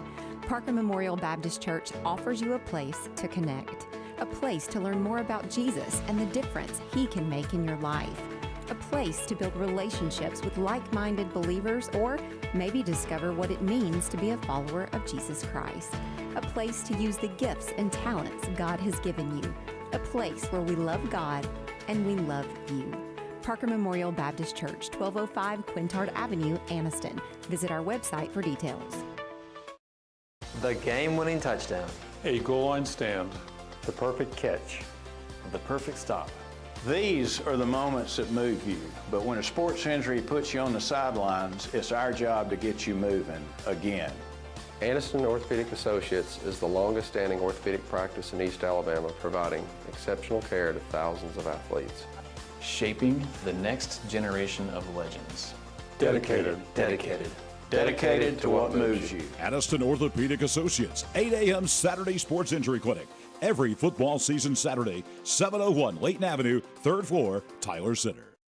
Your neighborhood Grub Mart is your one-stop shop for everything you need when you're on the go. Grub Mart features the best prices on Coke and Pepsi products and is the home to the 99-cent bag of ice every day. And Grub Mart is your exclusive home for the popcorn bucket. Purchase yours for only $5.99, then bring it for free refills throughout the year. And save every day with your Grub Mart Super Saver card. When you're on the go, it's good to know Grub Mart has everything you need. Gas, diesel, and delicious Oleo donuts. In business over 78 years, visit your local Grub Mart today. We are back on High School Football Alabama's After the Game, presented by the Calhoun County Commission on this football Friday night. Now, we were in the midst of voting for the Farmers and Merchants Bank Spirit Scholarship, $1,500 scholarship going to a female student athlete and a male student athlete. We had planned on this being online voting via social media via our Facebook page, but been a lot of issues with that over the first 3 or 4 days of voting, and so we were not able to deliver a reliable winner in that method, that platform. So what we're going to do is we've narrowed it down to 19 female student athletes, 19 male athletes. This is every high school in Calhoun and Cherokee County. So we're going to do an old-fashioned drawing, and we have Don Gober with us, neutral, man of integrity. He is the minister of music here at Parker Memorial Baptist Church here on Quintard Avenue in Anniston, where we have our RMC Media Center. Thank you you're going to be the drawer tonight. I will be happy to do that. Be happy to do that and announce the winners. We'll have 2 drawings, as a matter of fact. We'll dump out the female winners, and then we'll put the male winners in. And just to show you, there's nothing in the bucket right now. 0. That's a heavy bucket right there. And we're going to show, I'm going to fold these up and put them in there. Here are our female contestants. Jill Cockrell of Alexandria. We'll put her name in there. Zanaya Kyle of Cedar Bluff. We'll fold that up and put that in there. We also have J.C. Glover of Piedmont. These are the female athletes. Also, we have Libby Brown of Spring Garden, putting her name in there. Evie Garrett of Faith Christian. Also, we have Ashlyn Burns of Oxford High School. There's Ashlyn's name. We also have, I believe this is Hallie Smith from White Plains. Going to put her name in there and fold that up as well. We have Kiana Garber of Ohatchee. There's Kiana's name as we fold that up and put that in there as well. Leah Tyus of Anniston High School. And also, nothing like a live drawing like this, Chloe Stevens of Sandrock High School. We also have Samantha Preston of Pleasant Valley. There's Samantha's name going into our big bowl here. We have Gabrielle West of Galesville High School going in also. We also have coming in here J.C. Champion of Jacksonville High School and Jayana Cobb, Sachs High School. Her name is going in as well. We also have Mary Haynes Johnson, Cherokee County High School. We'll fold that up and put that in there. Jocelyn Masaniai, Weaver High School. her name going into the pot as well. We also have Gracie Lewis of Walter Wellborn High School. We've got just a few more left here. Aaron Turley of the Donahoe School. There's Aaron's name going in. We also have Aubrey Haynes of Jacksonville Christian Academy. You see Aubrey's name right there. And I think that is the end. So I guess we can, shake these up. Is that what they do?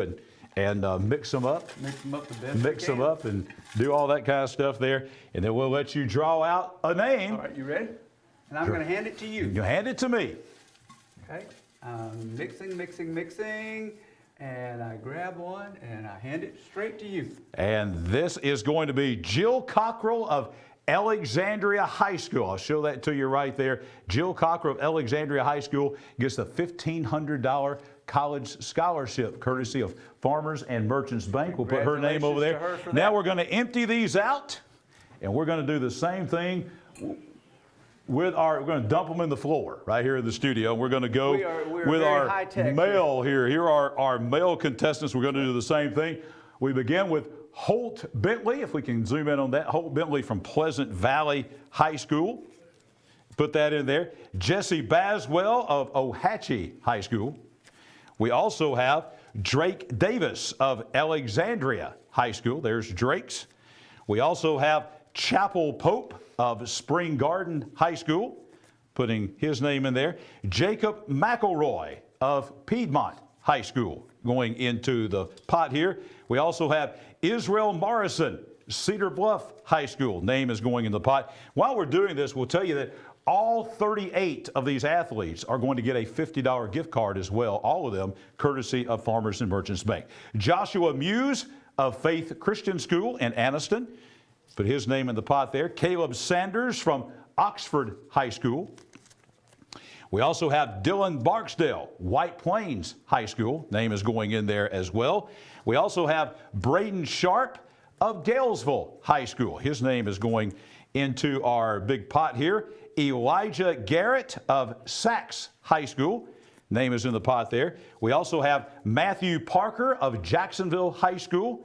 His name going into our big pot. Jackson Altman of Cherokee County High School in Center. That name is going in as well. Ryan Crawford of the Donahoe School. There's Ryan's name going in. We also have Dion Dupree of Jacksonville Christian Academy. There's Dion's name going into the pot as well. Isaiah Allen of Anniston High School. We also have Ben Bruce of Sandrock High School. Ben Bruce of Sandrock High School. We also have Chris Thornton from Weaver High School. And our last male athlete is going to be Noah Screws of Walter Wellborn High School. Fold his up, put it in there, and we will put these and shake them around and do all that kind of stuff and all that. Let you pull out a name for us there and see who beside will join Jill Cockrell as our $1,500 scholarship winner.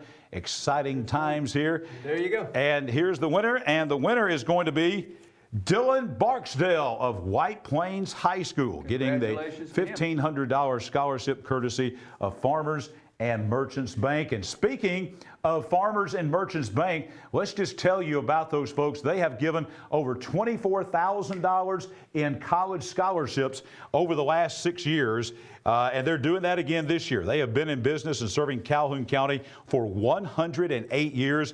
They have locations in Piedmont, Jacksonville, Anniston, Oxford, and now they're serving Cherokee County. They are actually serving the folks up there with a new location in Center. They have the Spirit Scholarship, or I should say the School Spirit debit cards for all the local schools in Calhoun and Cherokee County. And just with the Spirit card sales, they have given over $5,000 back to schools in the Spirit Scholarship. So thank them, and they're giving away $3,000. Actually, more than that, because they're giving all 38 a $50 gift card from Farmers and Merchants Bank. Great partners with High School Football Alabama and supporting our local community. Yeah, guys, thank you for coming back, being patient, and thank you for being patient with all of that. Congratulations again to Jill Cockrell of Alexandria and Dylan Barksdale of White Plains, our winners. Now, we've got some game video, I think, from last night. Is that where we're going? Cherokee County? Cherokee County. That's where I was hoping we were going. All right. So I have to flip everything if not. And Central Florence last night up at Warrior Stadium, Bobby Joe Johnson Field, first round of the 4A playoffs. Yeah, one of the bigger questions heading into the first round of the playoffs was how would Cherokee County respond to their first loss of the season? The fourth-ranked Warriors lost a tough one at home against 6A Fort Payne last week. Enter now Central Florence, the team taking on the Warriors last night. A team has given up 35 points a game per season. And now they get to face with Corneo and the Warriors offense. Let's go to the highlights at Bobby Joe Johnson Stadium. There you see the Cherokee County Warriors just mauling everybody all year until the loss last week to Fort Payne. Would they have a hangover? Could they have a hard time getting back up off the mat? I think we would find out fairly quickly that would not be the case as you see the Warriors running out. We're going to start on offense with the Warriors. They're going to hand it off to Jacob Cornejo. He's going to take it for a 35-yard pickup. This kid has been dynamite all year, and he was blowing up last night as well. More Corneo. Next couple plays. 25-yard gain. Look at the tough run. Always falls forward. Phenomenal running back for the Warriors. And if it's working, let's just keep going to the well. More Corneo takes it in for the touchdown this time. 25 yards out. 7-0 Cherokee County. As we mentioned, this is a team that has given up a lot on offense, is what you call Central Florence, but boy, they pile it on offense as well. A lot of shootouts this year, and they would have a nice run by Hunter Palmer up the middle, 13 yards for a first down. Palmer again, another first down, so they're fighting right back. Next play, Jackson Brewer's pass connects to Palmer down to the 1-yard line as you see it right there. Beautiful catch, gets popped as he goes out. That would set him up for a touchdown, though Palmer punched it in from 2 yards out. Touchdown 7, all is the score in center. Head coach Jacob Kelly trying to get his offense back out there to inflict some damage, but they would turn it over or give the ball back to Central Florence, and they would go back to the air. Wildcat Brewer drops back, goes deep, finds a receiver down inside the Warrior 45. Later in the drive, Palmer goes to the sideline and gets enough for the touchdown. 14-7 now. Wildcats take the lead. Kind of maybe against the ropes here is Cherokee County, but they're going to huddle up, figure things out, and go back on offense. First play after the Wildcat TD, Carson Tittle. Pass complete to Ben Mosley for the Warrior touchdown. 14 all is the scores. We've got an offensive slugfest going. Next drive for Cherokee County, handing off to that man, Corneo. This time he's going to go 60 yards for the touchdown, 21-14 at this point. Jacob Kelly looking on now, hoping for the stop on defense. Central Florence's Jackson Brewer rolls out to pass, but Coach Kelly would get that turnover that he needed. Picked off by Jace Turner, giving the Warriors the ball back. Next play, Tittle connects with Mosley again. This time another first down.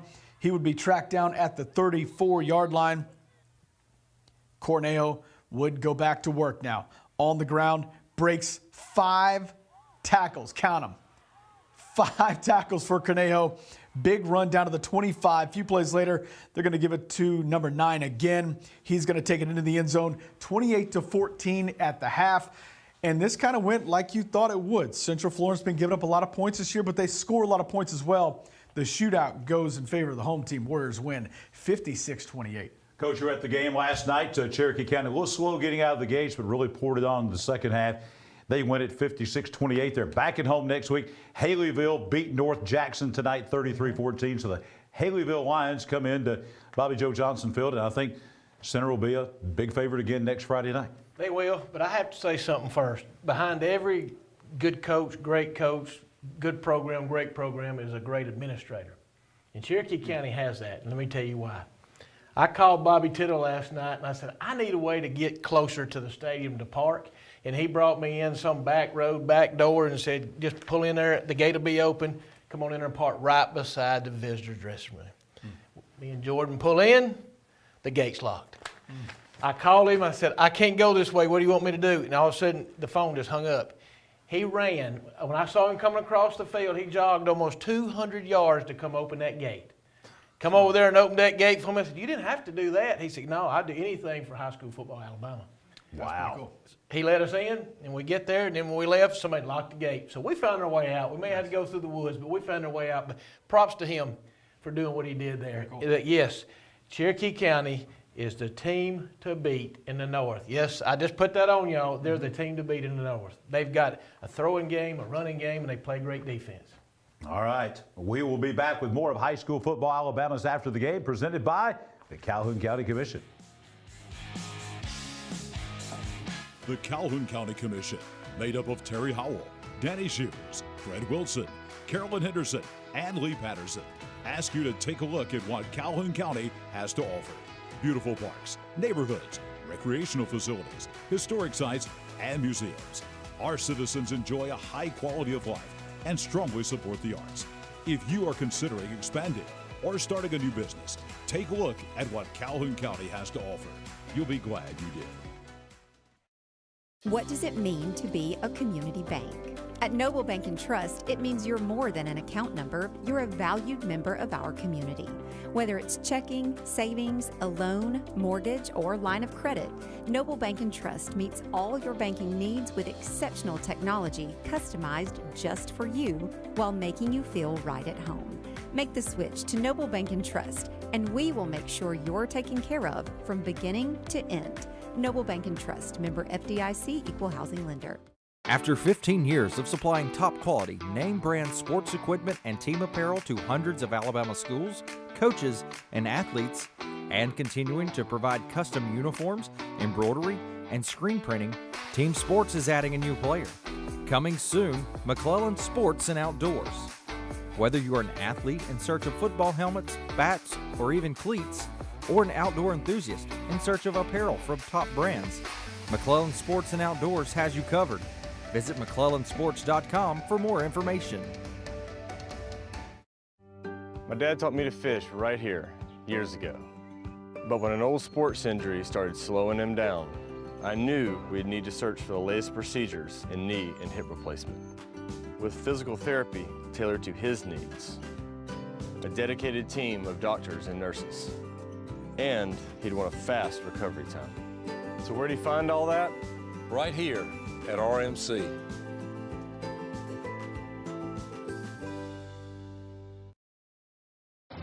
When you shop at Pee Wee Turner Motors, you will be a winner. As lifelong supporters of East Alabama athletics, we at Pee Wee Turner Motors would like to invite you to check out our quality inventory of trucks, cars, and SUVs at peeweeturnermotors.net. We always guarantee credit approval and look forward to serving you and your family at Pee Wee Turner Motors on Quintard Avenue, Anniston. Your neighborhood Grub Mart is your one-stop shop for everything you need when you're on the go. Grub Mart features the best prices on Coke and Pepsi products and is the home to the 99-cent bag of ice every day. And Grub Mart is your exclusive home for the popcorn bucket. Purchase yours for only $5.99, then bring it for free refills throughout the year. And save every day with your Grub Mart Super Saver card. When you're on the go, it's good to know Grub Mart has everything you need. Gas, diesel, and delicious Oleo donuts. In business over 78 years, visit your local Grub Mart today. Calhoun County Commission bringing you high school football Alabama again in 2023. Your county commission consists of Fred Wilson, Danny Shears, Carolyn Henderson, Terry Howell, and Lee Patterson. They support all the schools in Calhoun County, every one of them, and they also support all of our great recreational and historical sites and our great travel destinations, and they are fantastic folks. Everything that goes on in Calhoun County, you can bet that your Calhoun County Commission is a part of it, including high school football Alabama's After the Game. Back on our After the Game set, coming to you tonight from the RMC Media Center here on Quintard Avenue in Anniston with the fine folks at Parker Memorial Baptist Church. Jon Holder, Coach Michael Short, Chad Barnett, our entire hard-working After the Game crew with you. Got a ton of highlights coming. Last night, not a shocker because they went to overtime the first time and Southside had to come back. But this time, Boaz comes in, and I think it still was an upset in beating Southside last night at Barney Hood Stadium. You know, the Southside Panthers took a massive step this year. I think we can all agree to that in 2023 under third-year head coach Miles Holcomb. You know, following back-to-back 5-6 campaigns with the Panthers, they went 8-2 this year, claimed their first region championship since 2014. Last night, welcomed in Boaz for the first round of the playoffs, looking for the first playoff victory since 2018. Let's go out to the highlights and go to Barney Hood Stadium, Smoke Neck Tech as they call it, as they welcome in the Boaz Pirates. And we look at the first half. It's scoreless going into the second half. Panthers coach Miles Holcomb, there you see it. They're going to strike first on offense. Mason Teague. We've called his name a lot this year. He's been a big contributor on offense, especially with all the, with the change of quarterback. He was a stalwart there for him. Takes it to the end zone. PAT is up and good. The Panthers are up 7-0, and all is well at home, and it's looking about like what we thought. But Boaz would come back. Tyler Pierce, pass complete to number 1, Bo Brock. Just a great job feeling the pocket, getting outside, slinging it down for a first down. That would lead to a field goal that would put them up 7-0. But on the next possession, Pierce's pass would complete for the touchdown to Tyler Sullivan, and that would be the difference. So you get a field goal and then a quick score touchdown. 10-7 was all the scoring we had tonight, or last night, in Southside. And guys, I think the big thing about Southside is, we mentioned it. We had Miles Holcomb on the show last week and talked about the resiliency of this team. Mm-hmm. This is a team lost their starting quarterback at midseason, the week after they played Boaz the first time. He told me they had 11 guys out with injuries and still won the region championship. And even though they lost the game last night, it's a tough loss. But take nothing away from the season that Southside had, 8-3 in a region title. And I don't think at the beginning of the season, a region that included Moody and Leeds, that anybody expected that. Most people probably expected them to be third or fourth. And, after they've lost their quarterback, it may have eventually caught up with them. But heck, what a year they've had, and the kid that came in had a great year that actually backed him up. So I give them a lot of credit to getting to where they got. I mean, you can't, they'll feel bad today, and they'll feel bad for a week or so, and then they're going to look back and say, guys, look what we did just to get where we were at. And a lot of credit to Boaz, too. I just wonder if that kid, you said Sullivan, I wonder if that kid's any kin to the head coach. He may be. And they got a great quarterback, Tyler Pierce, yes, that great quarterback up there. But they have a tough task next week. Pleasant Grove comes to Corley Stadium to the Ship. That'll be a tough task for the Boaz Pirates playing back at home next week. Well, the Oxford Yellow Jackets, a team that's playing some really good football. When you get to this point in the season, as you know better than anybody, Coach, you want to be playing your best football right now. And I think Oxford's doing that. That win last week against Jacksonville. Tonight they're home against a good Athens team. This is an Athens team that was 8-2, and Oxford again playing very well, Chad. Yeah, Athens Golden Eagles have a good bit in common with Oxford. One thing being the 8-2 record entering the first round matchup, and like the Yellow Jackets, one of their 2 losses was to Hartselle, and both of those games were within a score. So we have on paper what should be a tight contest tonight at Lamar Field. Let's check out the highlights to see if they added up. We catch up to this game at 1:49 to go in the second quarter, and Oxford is driving. They get the ball at midfield, and they march it right down the field just in time. Beautiful pass to Kamari Hampton for the first down to the 10, but the Yellow Jackets could not make anything of that. First and goal. Becerra with a 27-yard field goal to stretch the lead to 11. That would be a key kick. We'll go to the second half now. 4th and 2 for Athens. Beautiful run by Jay-Sean Riddle. Picks up the first down. That was massive because that was going to give Oxford the ball back with an 11-point lead. And instead, they're in first and goal. John McIntyre. That's a running back, y'all. Big boy. That's a big boy. That's a running back. He gets into the end zone. So they go for 2 because they're down by 11 at that point. But look at the trickeration. A triple reverse pass back to the quarterback into the end zone.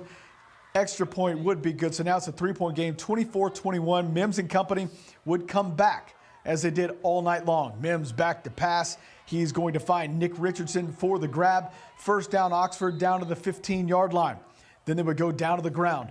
Jaden Thomas. A strong run up the gut. He's going to be in there for the score. Touchdown Oxford. They take a 10-point lead again. 31-21 is the score. But Athens, we thought it was going to be a good game. And it wasn't just on paper. It did turn out to be that way. Head of the fourth quarter. Athens driving. Beautiful pass and catch into the end zone.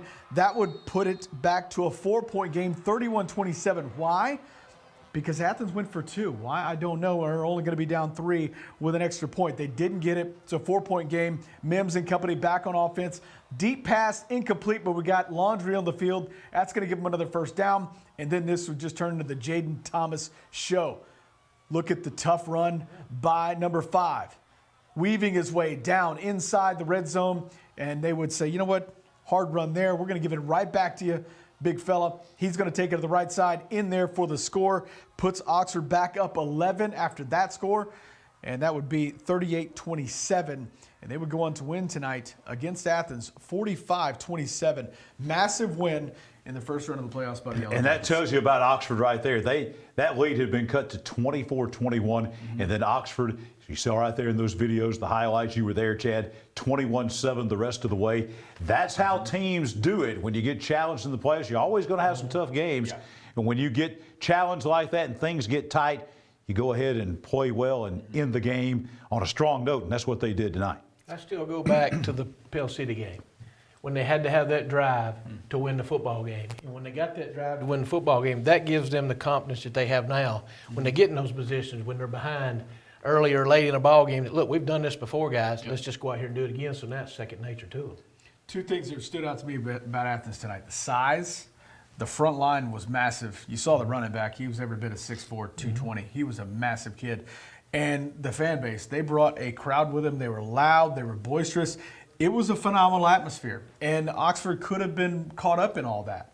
They didn't. They remained poised, and Mims made a lot of big throws. Jaden Thomas made a lot of big runs. Well, you get into 6A. Once you get into 6A football, especially once you get in that second round, the games become huge. And next week, Oxford travels to Birmingham to take on the A.H. Parker Thundering Herd, team that beat Mountain Brook earlier this year. Last year, they're the team that knocked Clay Chalkville out in the first round of the playoffs. Very talented, solid, good defensive football team over at Parker. This will be a great game. Top 10 matchup between Parker and Oxford. What it'll take is when you get in the playoffs, a lot of times the home field advantage is so important.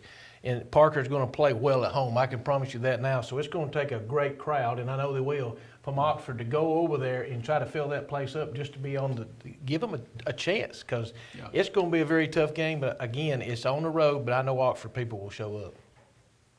All right, now we're going to go and look at brackets again. We're up to Class 3A now in our Team 1 Chevrolet of Gadsden brackets. We've looked at Class 1A, Class 2A, and now we're going to take a look at the Class 3A brackets. We'll begin, as we always do, in the South. It was not a good night for Class 3A Region 4, with one exception. We'll show you about that in just a moment. But one of those teams, Beulah, lost at Mobile Christian. Of course, that's the #1 team of the state. Mobile Christian now 11-0. They beat Beulah tonight 52-7. Meanwhile, on the other side of the state, Houston Academy and Dothan beating Alabama Christian 49-18. Matchup next week will be Houston Academy traveling to Mobile to take on Mobile Christian. Mobile Christian 11-0. Houston Academy is now 10-1. Flomaton beating our Wellborn Panthers tonight 34-0 on the hill. Trinity Presbyterian beat Providence Christian out of Dothan 31-14. So next week, Trinity has to go to Flomaton to take on the Hurricanes. Flomaton 7-4. Trinity Presbyterian at 10-1. St. James, your defending Class 3A state champions, had no problem with the Bobcats tonight, winning in Montgomery 41-7. And there's the one shining spot for Class 3A Region 4, Randolph County. A phenomenal come-from-behind win tonight over W.S. Neal out of East Bruton, 48-36. So next week, Randolph County going to have to go on the road to Montgomery to take on the defending Class 3A state champions in St. James, the #6 team in the state. Randolph County 10-1. St. James is 9-2. Finishing out the South, Strawn, right outside of Andalusia, they beat Southside Selma tonight 45-14. Thomasville beating another Class 3A Region 4 team in Dadeville 28-0 tonight down at Thomasville. So next week it will be Thomasville traveling to Strawn. Thomasville, the #7 team in the state, now 9-1. Strawn goes to 10-1. We come to North Alabama in 3A, the Gordo Green Wave. Wow. They beat Phil Campbell last night 56-6. Tonight, that Geraldine team that we've seen play several times this year out of Class 3A Region 6, they pounded Susan Moore 56-14. So next week it will be Geraldine on the road at Gordo. Great matchup. Both teams now 10-1. Top 10 matchup. Geraldine #8, Gordo #3. Also in the 3A North, Lauderdale County beat Fayette County 35-14. Lauderdale County is 11-0, ranked #5 in the state. But they're coming to the Field of Champions in Piedmont. Piedmont on the road tonight at Bluntsville against J.B. Pennington. They beat the Tigers, and they had no problem with this. Was Piedmont all the way. 44-14, Piedmont over J.B. Pennington. Bulldogs playing very well right now. Piedmont will be at home at the Field of Champions next week to take on Lauderdale County. Piedmont 5-6. Lauderdale County comes in at 11-0. This is the matchup that everybody says, we'll see. This is the matchup that everybody thinks is going to decide the North. Madison Academy and Mars Hill Bible. Madison Academy ends Hoax Bluff season tonight up in Madison, 57-20. Mars Hill Bible just really beat Oakman tonight, 63-7. Actually, that was last night. So now 11-0 Madison Academy, number 2 in the state, taking on number 4 Mars Hill Bible, who's 10-1. That game will be at Madison. Wow, what a matchup. That's going to be a phenomenal 3A football game between the Panthers and the Mustangs. And the final game in the North in Class 3A next week will be Winfield and Sylvania. Vinemont falls to Sylvania tonight, 41-0 as they go to 9-2, number 9 team in the state in Class 3A. Winfield, meanwhile, beat Colbert County last night at Winfield, 43-21. So next week it will be Winfield, 10-1. Traveling to Rams Stadium at Sylvania to take on the Rams, who come in at 9-2. And that's the Class 3A bracket in our Team 1 Chevrolet of Gadsden brackets. Now, we've been telling you about our Oxford Festival of Lights. Look at the right camera, John. All right. Oxford Festival of Lights Game of the Year. We've shown you 2 of our 5 nominees. Here's number 3. Coach Short was just talking about this game right here. We're going to take you back to the month of October, and we're going to take you back, as a matter of fact, to October the 6th at Lamar Field in Oxford, Pell City, and Oxford. This was the game where Rush Propst and Oxford, this budding rivalry. You see Sam Adams there of the Yellow Jackets, and Pell City gave Oxford all they wanted. As a matter of fact, Pell City led this game in the last 2 minutes.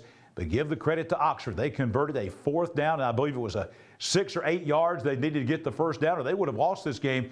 Oxford got that first down, went down and scored at the end of the game, and they won the game in a comeback and thrilling fashion as Oxford beat Pell City 28-25. They don't win that game. They're probably not home field advantage in the Class 6A playoffs. They do win the game. They beat their rival. They win it 28-25, and that is our 3rd nominee at our Oxford Festival of Lights Game of the Year. We'll be back with more about in just a moment.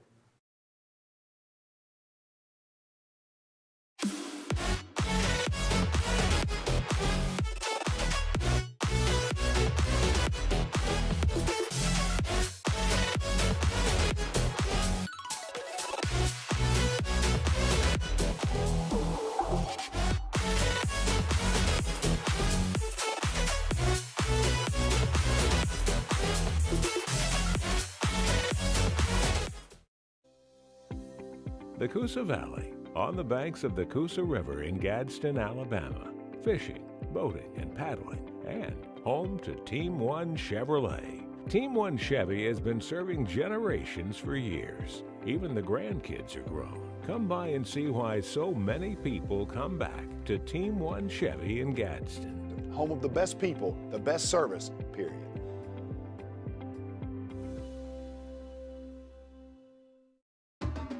At Farmers and Merchants Bank, we're showing off our school spirit with our newly designed vertical Spirit debit cards. Now these are customized with your favorite school's logo, and half of every Spirit card purchased goes toward your school. So show off your colors and support your local school with the F&M Spirit debit card. You can learn more at fnm.bank. Member FDIC.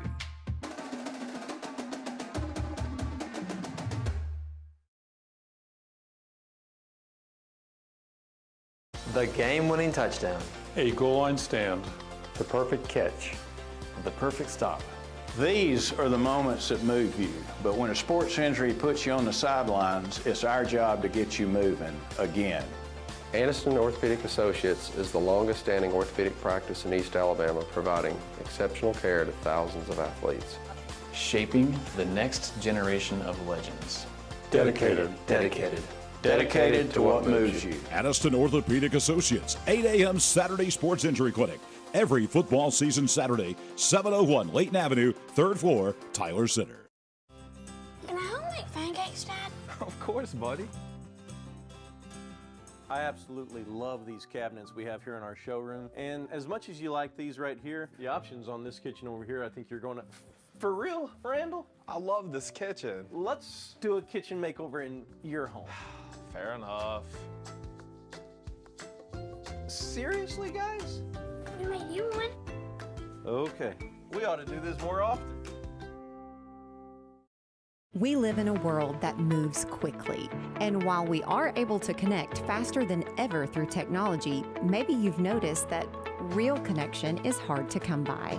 Parker Memorial Baptist Church offers you a place to connect, a place to learn more about Jesus and the difference He can make in your life, a place to build relationships with like-minded believers, or maybe discover what it means to be a follower of Jesus Christ. A place to use the gifts and talents God has given you.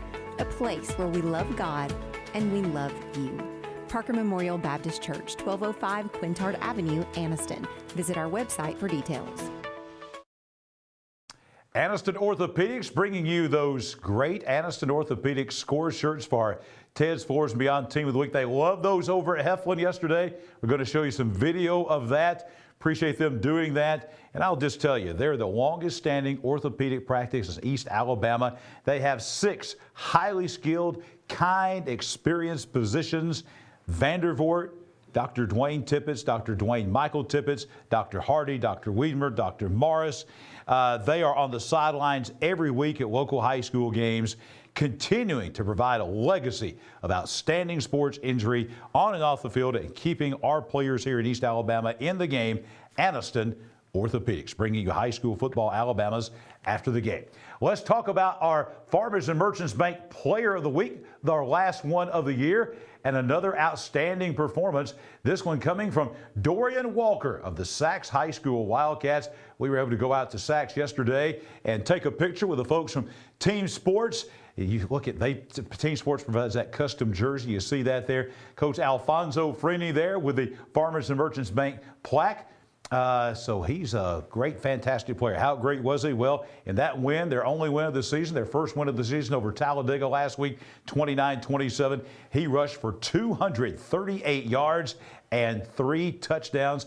Good to have Kristen Lehman and also David Dearman from Team Sports out at Sachs yesterday to get that picture of Dorian Walker along with his coach Alfonso Freeney, our Farmers and Merchants Bank Player of the Week. Back on high school football, Alabama's after the game, back with the coach and Chad. Walter Wellborn won their first region championship since 1995. That meant a home playoff game, but we mentioned how tough Class 3A Region 1 is, always. And they brought the Flomaton Hurricanes, came north from the Florida line to the hill at Walter Wellborn. This was a powerful Hurricane team coming in. Big team, Chad. You were at the game tonight. It's one of the things, too, just talk about that, the Hurricanes. I remember thinking, why is a team from Alabama called the Hurricanes? They are about that far from the map for being in the state of Florida. So they came a long ways, about 200 miles up here to play Wellborn. For the 12th time in 15 years, Wellborn head coach Jeff Smith has his team in the playoffs. Only 5 times during that span had they lost in the first round of the playoffs, and of the 5 losses, all of them were on the road. They have not lost a first round game at home as Jeff Smith as the head coach. Let's check out the highlights tonight as we go to the Hill. And it was a nice night on the Hill for some playoff football. And Flomaton would come out on defense first. Noah Screws, nice passes. This is a promising drive to start the game. It really was for Wellborn.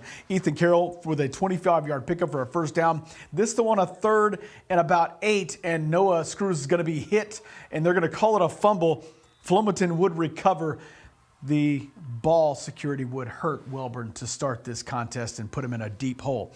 Flomaton now on offense. A Kaylee Dixon, big first down run around the right side. A lot of side-to-side action. Wellborn had some trouble with it tonight. Flomaton, though, with that side-to-side action, I'm going to call it the Lutzenkirchen play. If everybody wants to just throw up if you're an Alabama fan.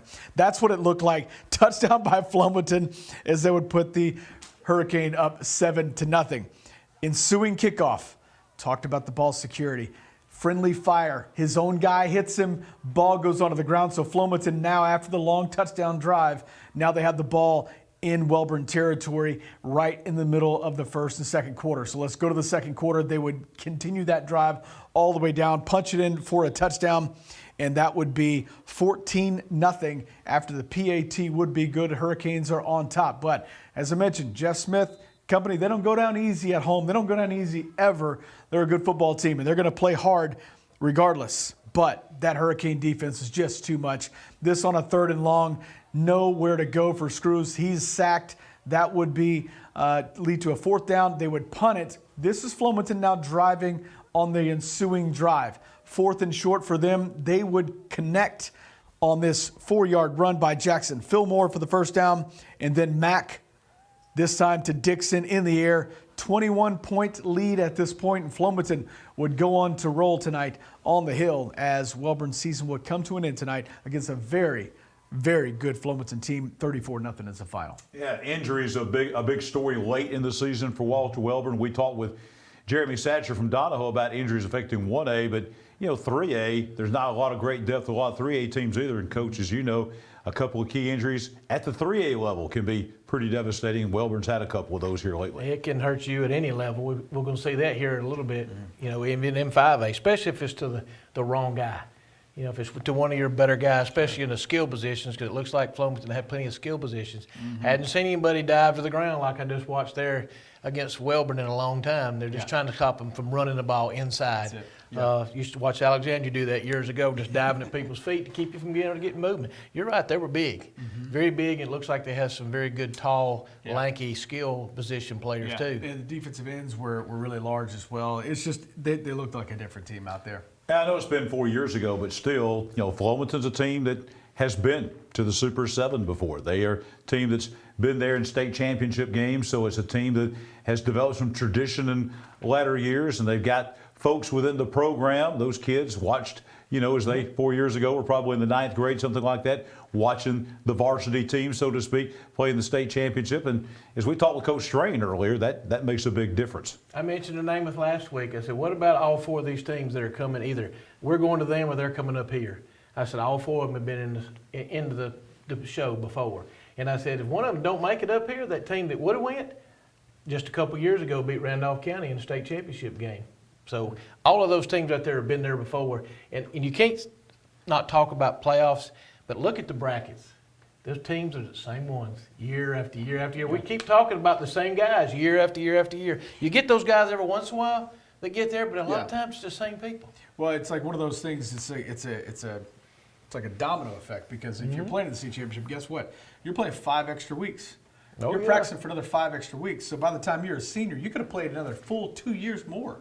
Game-wise, more practices than these other teams that have been coming through. So that breeds more winning down the stretch. And coaches, if coaches don't do that, you got an extra chance to get those young players out there for 2 weeks. And it's like having a spring training, because people used to say, Piedmont don't have a spring training. They didn't have to. They already had it. They had it for 5 weeks. They played 86 games Coach, in the last 3 years. I got you an assignment here. We're about to go to our Team 1 Chevrolet Gadsden brackets. You mentioned brackets. You mentioned seeing the same teams over and over again. Your job is to count all these teams that are in the playoffs just about every year as we go to the Class 4A brackets here. We mentioned with Coach Strain, Class 4A. So here we go. In the South, Jackson tonight beating Cleburne County 44-7. We saw highlights courtesy of WKRG in Mobile of Jackson's 44-7 win over the Cleburne County Tigers. That's 2 right there. Jackson and Cleburne County, they're typically playoff teams. I'm going to let Coach do the rest of the counting. They'll get Andalusia next week. Andalusia is your defending Class 4A state champions. They beat Sipsey Valley out of Tuscaloosa 43-6. Look at this matchup next week, folks. Now, this could be a state championship game. Some folks think it might be the state championship game. You get in the second round, number 2 Jackson, number 3 Andalusia. Jackson comes in at 10-0. Andalusia is 10-1. And we're going to see Andalusia traveling to Legion Field in Jackson next Friday night. Wow, how about this one? Hanley beating St. Michael Catholic 68-38. Upset tonight. Booker T. Washington of Tuskegee. They go to Tuscaloosa and beat American Christian 22-12. That means Handley's going to have to travel down the road a bit. They'll go down Macon County to Tuskegee to take on Booker T. Washington, the Golden Eagles. Handley at Booker T. Washington. Handley coming in the number 6 team in the state at 10-1. Booker T. Washington 7-4. Then you got Bibb County. They beat Montgomery Academy. Remember a couple years ago, Montgomery Academy was in the Class 3A state championship game. Bibb County of Centerville, the Choctaws, beat them 56-6 was the final score in that game from last night. And Jacksonville, the Golden Eagles beating Bayside Academy out of Daphne tonight. We'll have highlights of that game coming in just a few moments on after the game. Jacksonville over Bayside Academy 35-7. Jacksonville had to go to Bibb County last year. Tough game, came right down to the end. Jacksonville goes back to Bibb County to take on the Choctaws next Friday night in Centerville. Bibb County number 7, Jacksonville number 8. 10-1 Bibb County, 9-2 Jacksonville. Final game in the South, Montgomery Catholic. They beat West Blockton 48-7 tonight in Montgomery. And Anniston, they blew another big lead again. Last year they lost to Andalusia, who won the state championship. They blew a big lead there. Tonight they were up 16-0 at Bruton Municipal Stadium in Bruton.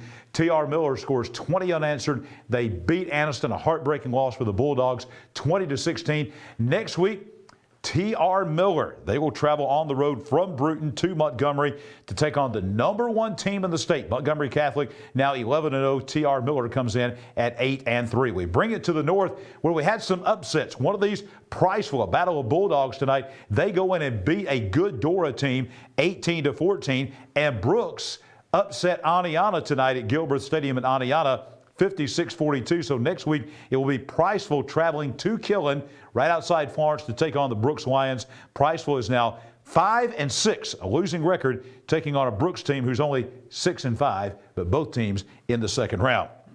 Also, Westminster Christian out of Huntsville. They beat Oak Grove 35-13. Deschler, there's another one of those teams. It's always there. Deschler beat Fultondale 43-27. So next week it will be Deschler 8-3, traveling from Tuscumbia over on Highway 72 to Huntsville to take on Westminster Christian, who comes in at 9-2. Staying in the north, West Morgan last night beat Etowah 56-0. Corner upends Randolph in Huntsville tonight 42-21. So next week it will be the number 5 team, the leading scoring team in the state. They're averaging 55 points a game. They did one better last night, did West Morgan, scoring 56. They will travel down to the corner of Jefferson County to take on the Corner Yellow Jackets. Corner is 10-1, ranked number 10 in the state. West Morgan 11-0, ranked number 5. And here's the matchup involving a team here in East Alabama. Cherokee County, you saw the highlights earlier, beating Central Florence 56-28. They'll get Haleyville, the Lions, tonight at home in Winston County, beat the North Jackson Chiefs 33-14. Next week, Haleyville comes all the way across the state, 278 over to Cherokee County to take on the Warriors at Bobby Joe Johnson Field. Haleyville 8-3, Cherokee County, the number 4 team in the state in 4A. They now are 10-1.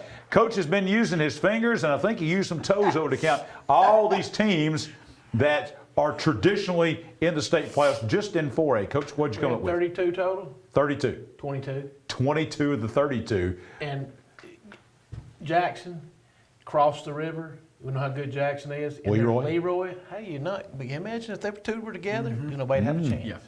And the only reason they're not is because Jackson is in Clark County. Yes. Leroy's in Washington County. They're only separated. The river is basically the county line. You go across the river, and you got the number 2 team in 4A and the number 1 team in 1A, the defending 1A state champions. And boy, that game next week.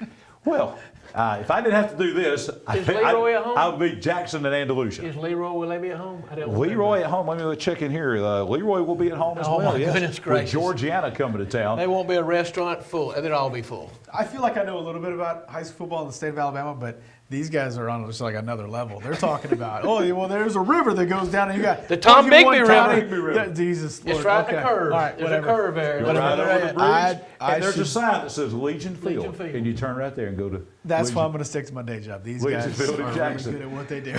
God almighty. Let's take a look now at our next extra point coming up. We've got our next Red Threads extra point. I told you we were going to talk about Alvin Henderson. We've talked about him a lot. He's just a junior. Everybody in America wants this guy, and why not?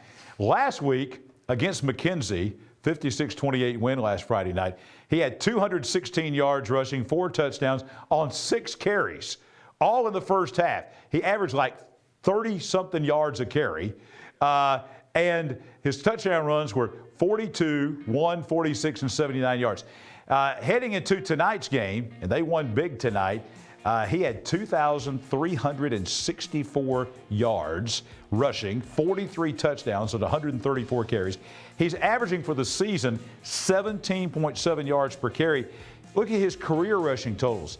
61-24, 114 touchdowns, and averaging 14 yards per carry. And by the way, tonight, guys, I don't know what his stats were tonight, but they beat University Charter School from Livingston 70-8. So I'm going to assume Alvin Henderson probably had some more monster numbers tonight.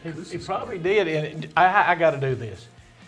Wilkes from Wadley. Yes. 6 carries, 198 yards, and 4 touchdowns last night.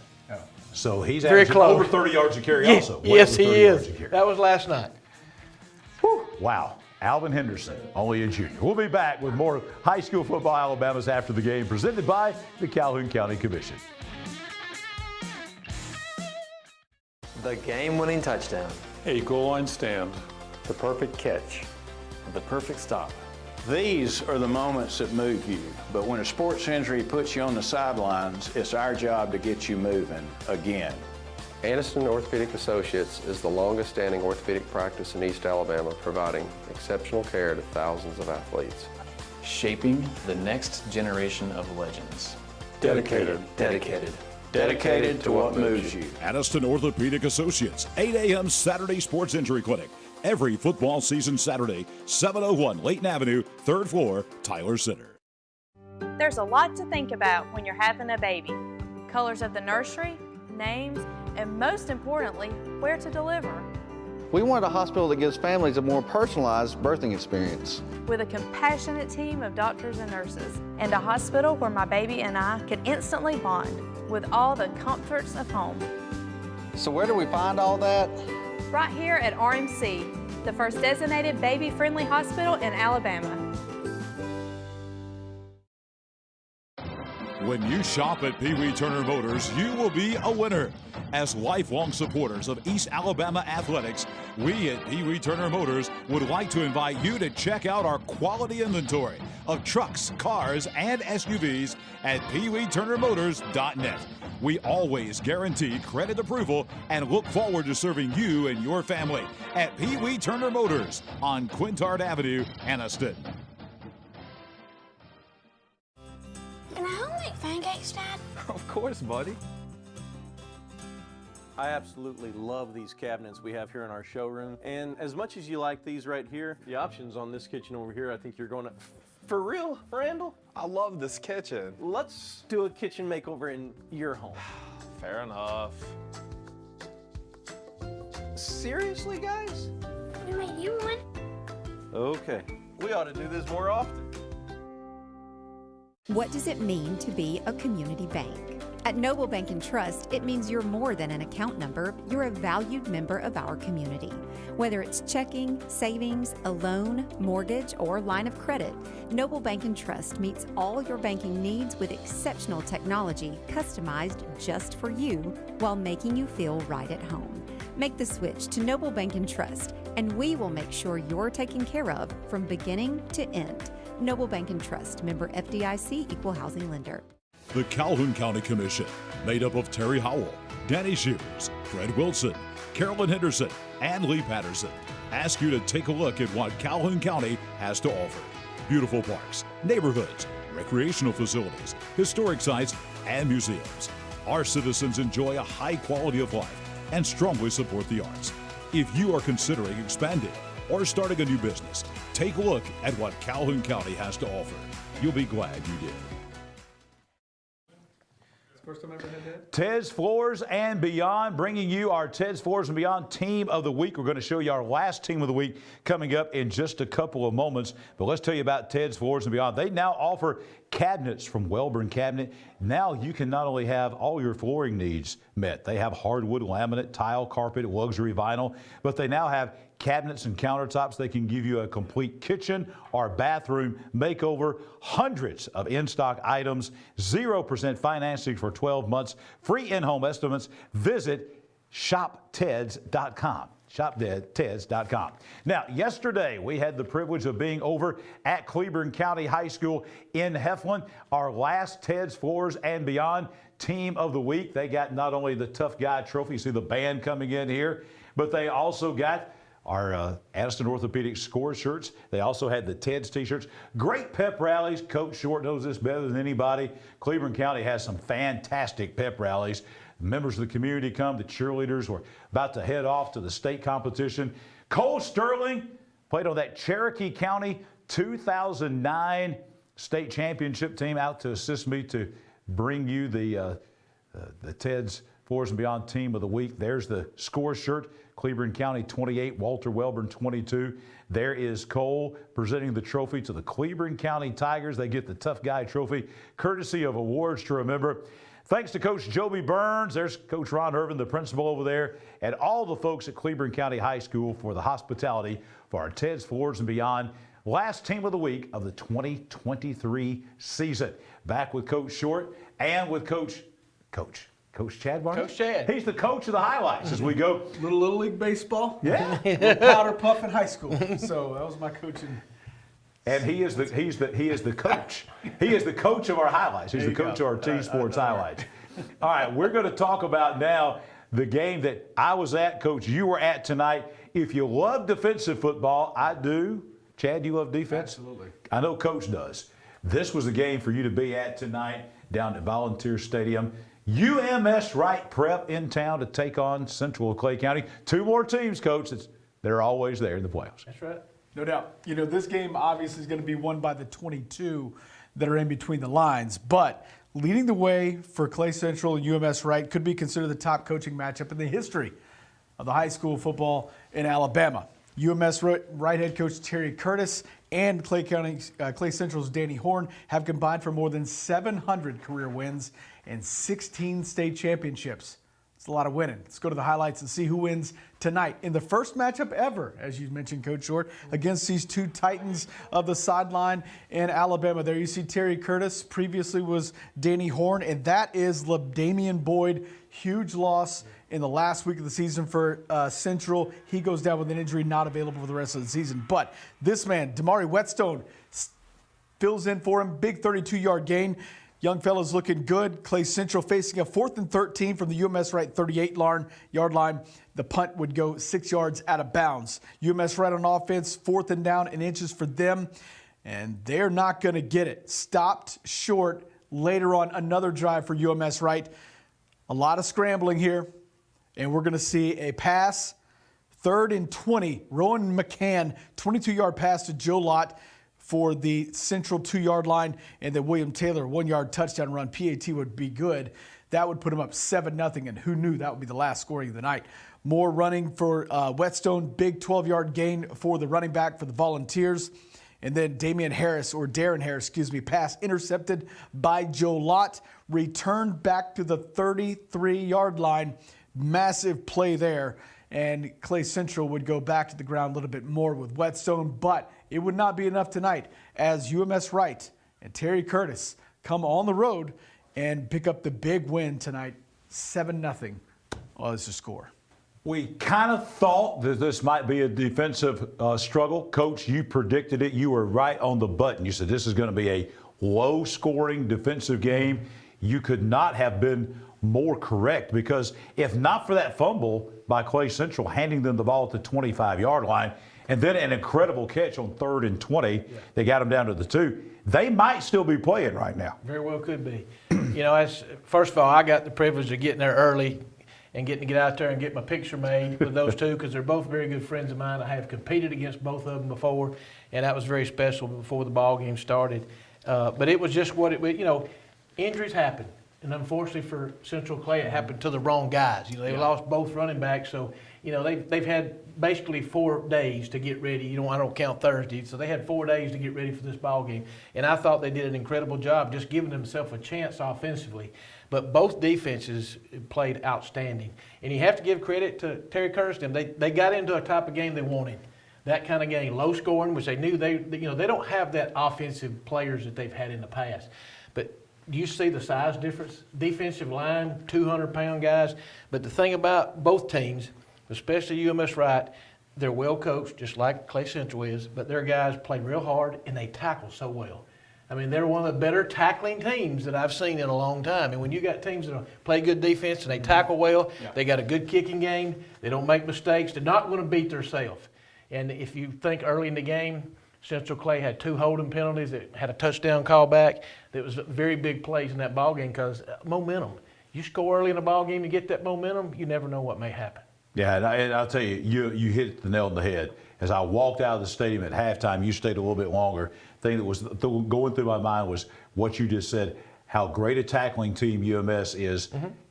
Always that way. Yeah. And, admittedly, if you watched UMS through the years like we all have, this is not the most talented UMS team. This is a team that's 6-4 coming in. They took their lumps this year because, for whatever reason, they just don't have quite the talent they've had in past years. But everything else that you just mentioned there, Coach, they have in place. And then they came, 5 hours and played in some colder weather than they're used to and a little bit of wet weather down there. Got to take your hats off to UMS-Wright Prep. Oh, yeah, and both crowds. They had a great crowd. Central Clay had a great crowd. It was just a great ball game to be at. But for a first-round game, that was a great game because it was just, like I said, you got 2 Mount Rushmore-type coaches and coaching staffs, because I know coaches on both sides, and those are very elderly type staff. So it was just what you expected, and that was a great game to be a part of. And I'm glad I got to be a part of it tonight. Step back, Red Threads. Red Threads provides our we start talking about our Muscle Team T-shirts. They provide those. Our Aniston Orthopedic Score shirts for our Ted's Fours and Beyond Team of the Week, and just so much more. Red Threads is on the square in Jacksonville, powered by O-Brand. I want you to go visit their store. It's a great store. They have officially licensed JSU apparel. They have JSU items that you will not find anywhere else. They've also added local high school gear as well and custom apparel. If you need that for your event or company, they can do it. Red Threads, powered by O-Brand, on the square in Jacksonville. We are up to Game of the Year number 4, something that we're adding new this year. We're going to select a Game of the Year. We've narrowed it to 5 games. This is our Oxford Festival of Lights Game of the Year, and we're up to number 4. And this game was a great game, a chance that I had a chance to be at. And we're talking about the game that happened just a few weeks ago down in Randolph County. This was back on October the 13th, and that was the game between Wellborn and Randolph County. And that game was taking place, and that was a game that wound up, guys, being for the region title. Yeah. It was a game that Wellborn trailed for most of the game, but they came back and won 30-25. They scored. Jabari Williams scored with 2.2 seconds to go in the game to win the game, and they win the game. There's some highlights coming right here. It was a game a lot like tonight weather-wise. Kind of damp, a little bit of rain, especially in the first half. It was a defensive struggle in the first half. The offenses got untracked in the second half. This was back when Wellborn was totally 100% healthy. And that's a different Wellborn team, and you take their hats off to them. They score with, who said, 2.2 seconds to go in the game to win it 30-25 back on October 13th. And that game had a kicking game. Something happened in the kicking game, a bad punt or whatever. Just like tonight, a kicking game problem there with Central Clay was the difference in the game. That was a close game. Sometimes it comes down to the kicking game. And everybody always says it. Coaches always talk about it. Do they really work on it enough for it to make a difference? And you'll really start seeing it tonight in the playoffs. But from round 2 on, watch and see how many teams win a game because they had a blocked punt or they had a bad snap or they return a kick for a touchdown or field position-wise, because it is very important, that kicking game, especially in the playoffs. Our Oxford Festival of Lights Game of the Year nominee number 4, Walter Wellborn and Randolph County, from back on October the 13th. We come back, more highlights, more brackets as we roll on this Football Friday night.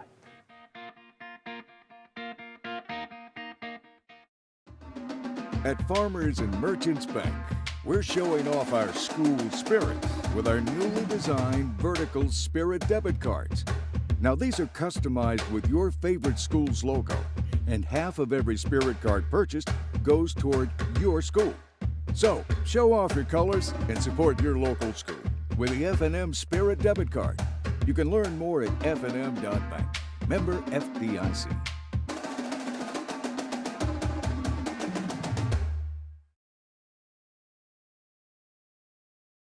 We live in a world that moves quickly. And while we are able to connect faster than ever through technology, maybe you've noticed that real connection is hard to come by. Parker Memorial Baptist Church offers you a place to connect, a place to learn more about Jesus and the difference He can make in your life, a place to build relationships with like-minded believers, or maybe discover what it means to be a follower of Jesus Christ. A place to use the gifts and talents God has given you. A place where we love God and we love you. Parker Memorial Baptist Church, 1205 Quintard Avenue, Anniston. Visit our website for details. Your neighborhood Grub Mart is your one-stop shop for everything you need when you're on the go. Grub Mart features the best prices on Coke and Pepsi products and is the home to the 99-cent bag of ice every day. And Grub Mart is your exclusive home for the popcorn bucket. Purchase yours for only $5.99, then bring it for free refills throughout the year. And save every day with your Grub Mart Super Saver card. When you're on the go, it's good to know Grub Mart has everything you need. Gas, diesel, and delicious Oleo donuts. In business over 78 years, visit your local Grub Mart today. After 15 years of supplying top quality, name brand sports equipment and team apparel to hundreds of Alabama schools, coaches, and athletes, and continuing to provide custom uniforms, embroidery, and screen printing, Team Sports is adding a new player. Coming soon, McClellan Sports and Outdoors. Whether you're an athlete in search of football helmets, bats, or even cleats, or an outdoor enthusiast in search of apparel from top brands, McClellan Sports and Outdoors has you covered. Visit McClellansports.com for more information.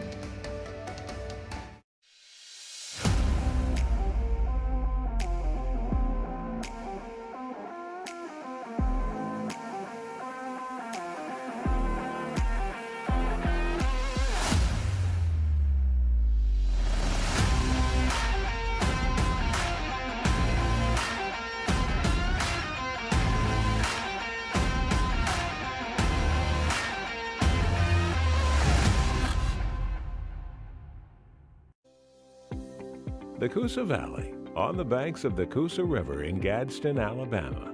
Fishing, boating, and paddling, and home to Team One Chevrolet. Team One Chevy has been serving generations for years. Even the grandkids are grown. Come by and see why so many people come back to Team One Chevy in Gadsden. Home of the best people, the best service, period.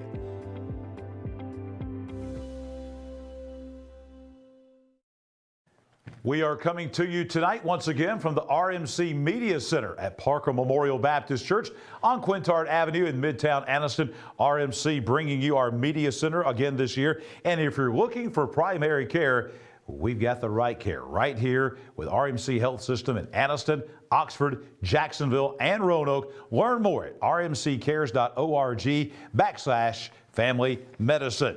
Big game tonight.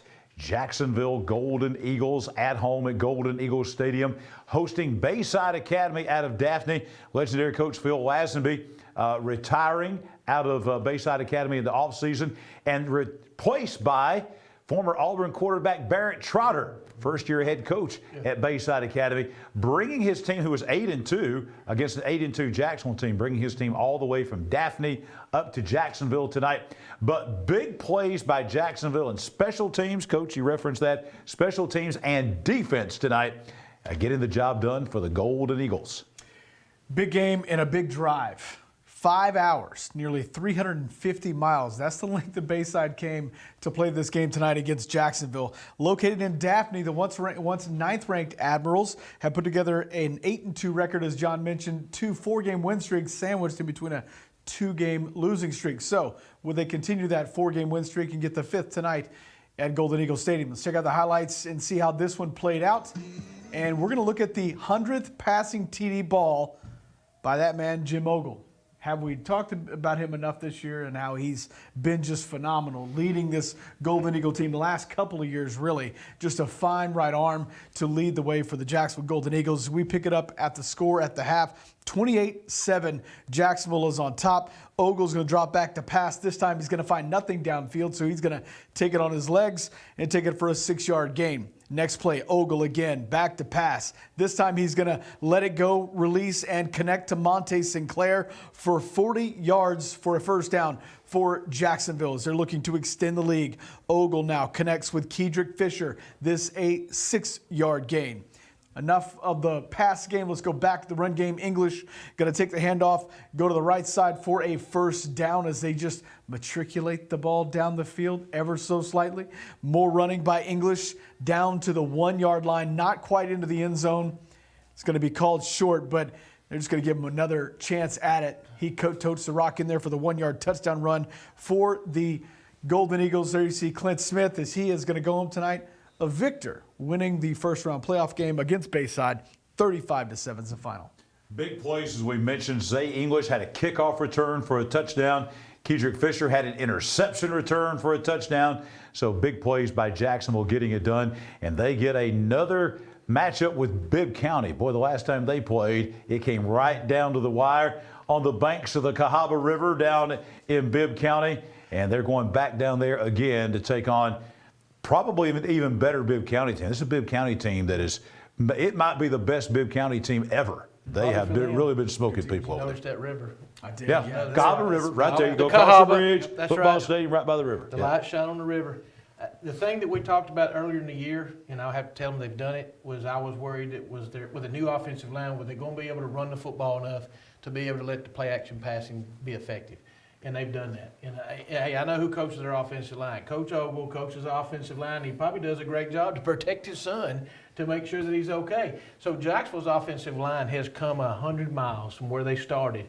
And to me, that's what makes the difference because it gives Jim a chance to throw the ball. Did you notice that I saw him throw, and we saw him throw several passes tonight. I saw him throw it from here, I saw him throw it from there, and I saw him throw it from the sidearm. He's got all the different deliveries that you need to be a great quarterback at Troy at the next level. So Pedro Martinez always had the different ways to the release point. What I was most impressed with about Jackson was because last week, it was kind of a tough loss. They didn't play their best game. They had a couple goals that didn't go their way. They didn't really show out as much as they wanted to against Oxford. So how would they respond and come back in round one? Boy, they looked really good tonight. Yeah, beat a really good Bayside team and did it in dominant fashion, 35-7. During the break here, Coach was asking me, how did Gulf Shores do? Well, it's time now for our Team 1 Chevrolet of Gadsden brackets. We're up to Class 5A now. And right off the bat here, we're going to tell you exactly how number 1 ranked Gulf Shores did. Pretty well. Beat a good Beauregard team tonight down in Gulf Shores, 48-7. They'll get Charles Henderson, team that represented the South last year in the Super 7. Charles Henderson out of Troy beat Marbury 64-20 on Thursday night. So Charles Henderson now 7-3, going to take on 11-0 and number 1 ranked Gulf Shores. That will be at Gulf Shores next Friday night. We continue staying in the South.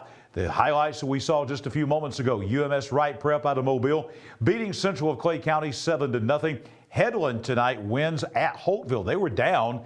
They came from behind to win tonight in Deatsville 30-20. So UMS has got another long road trip. They got to go all the way across the state again.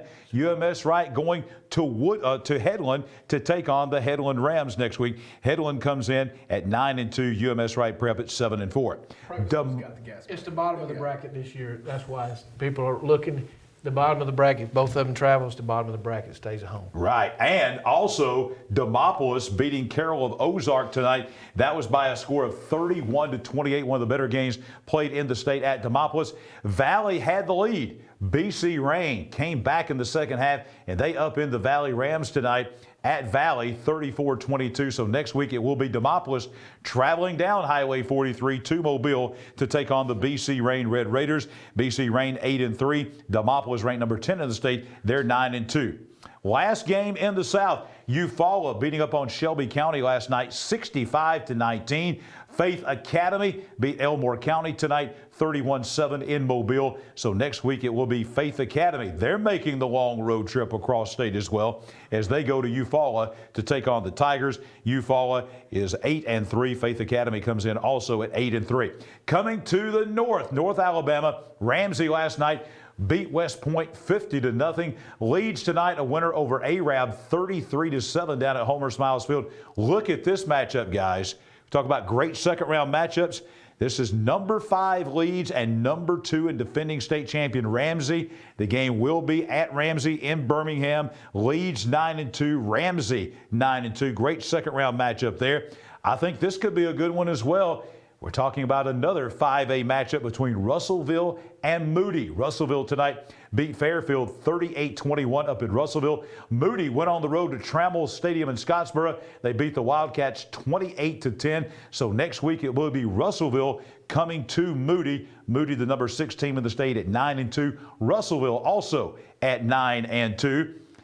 Another game in the North, Gunnersville tonight beating Springville 31-7 at Chorley Stadium in Gunnersville. And John Carroll Catholic beat Fairview 22-14. So next week that'll be John Carroll going to play, I should say Gunnersville traveling to Birmingham, to Homewood actually, to take on John Carroll Catholic. John Carroll 8-2, Gunnersville is now 10-1. And of course last night, Boaz beating Southside 10-7. Pleasant Grove, no problem last night, beating Lawrence County of Moulton 49-7. So next week it will be Pleasant Grove, number 4 team in the state, 9-1, traveling to Dr. Corley Stadium, the Ship in Boaz, to take on the Pirates. Boaz comes into that game at 6-5. More of high school football Alabama's after the game in just a moment. The Calhoun County Commission, made up of Terry Howell, Danny Shears, Fred Wilson, Carolyn Henderson, and Lee Patterson, ask you to take a look at what Calhoun County has to offer. Beautiful parks, neighborhoods, recreational facilities, historic sites, and museums. Our citizens enjoy a high quality of life and strongly support the arts. If you are considering expanding or starting a new business, take a look at what Calhoun County has to offer. You'll be glad you did. At Farmers and Merchants Bank, we're showing off our school spirit with our newly designed vertical Spirit debit cards. Now these are customized with your favorite school's logo, and half of every Spirit card purchased goes toward your school. So show off your colors and support your local school with the F&M Spirit debit card. You can learn more at fnm.bank. Member FDIC.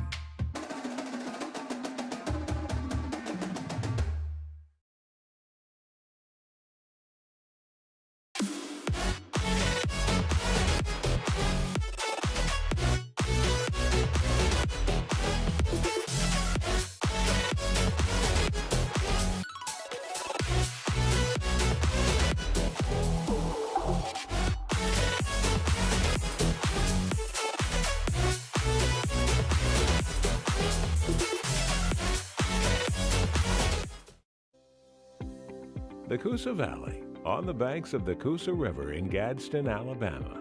Fishing, boating, and paddling, and home to Team One Chevrolet. Team One Chevy has been serving generations for years. Even the grandkids are grown. Come by and see why so many people come back to Team One Chevy in Gadsden. Home of the best people, the best service, period.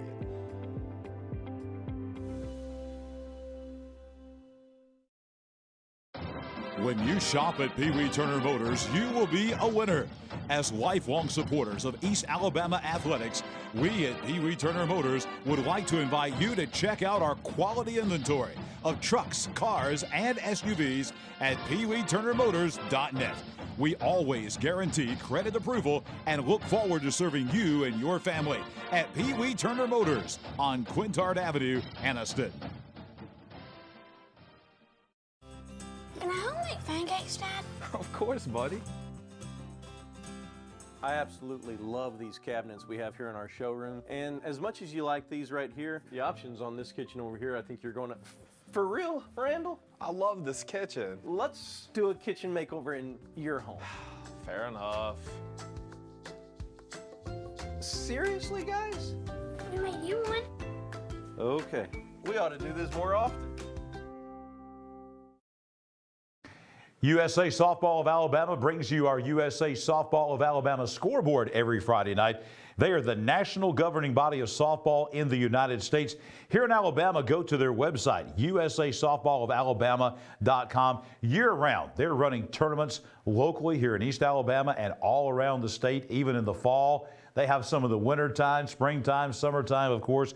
USA Softball, go to their Facebook page, USA Softball of Alabama Facebook page, and they'll have the latest on all the tournaments that are going on. USA Softball of Alabama bringing you high school football Alabamas after the game. Guys, we got one more, our last nominee now for our Oxford Festival of Lights Game of the Year. And Chad Barnett, you had a big part in that one. This is the game that was just a couple of weeks ago, as a matter of fact, as we take you to the Field of Champions at Piedmont. Piedmont and Hoax Bluff playing. Piedmont had their backs to the wall, playing for a playoff berth. And, man, I'm telling you, 22-21 in overtime, a two-point conversion by the Piedmont Bulldogs to win the thing, Chad. Outstanding candidate for the game of the year. Has to be, right? I mean, it's one of those games, and you look at not just what the implications on that night. I mean, look at the implications on a program. I mean, they were one stop. If they get stopped, then the whole season looks completely different now. And then now they've parlayed that. Of course, they didn't win in Week 10. But they went overtime. They went overtime again, and then now they're going to the second round of the playoffs.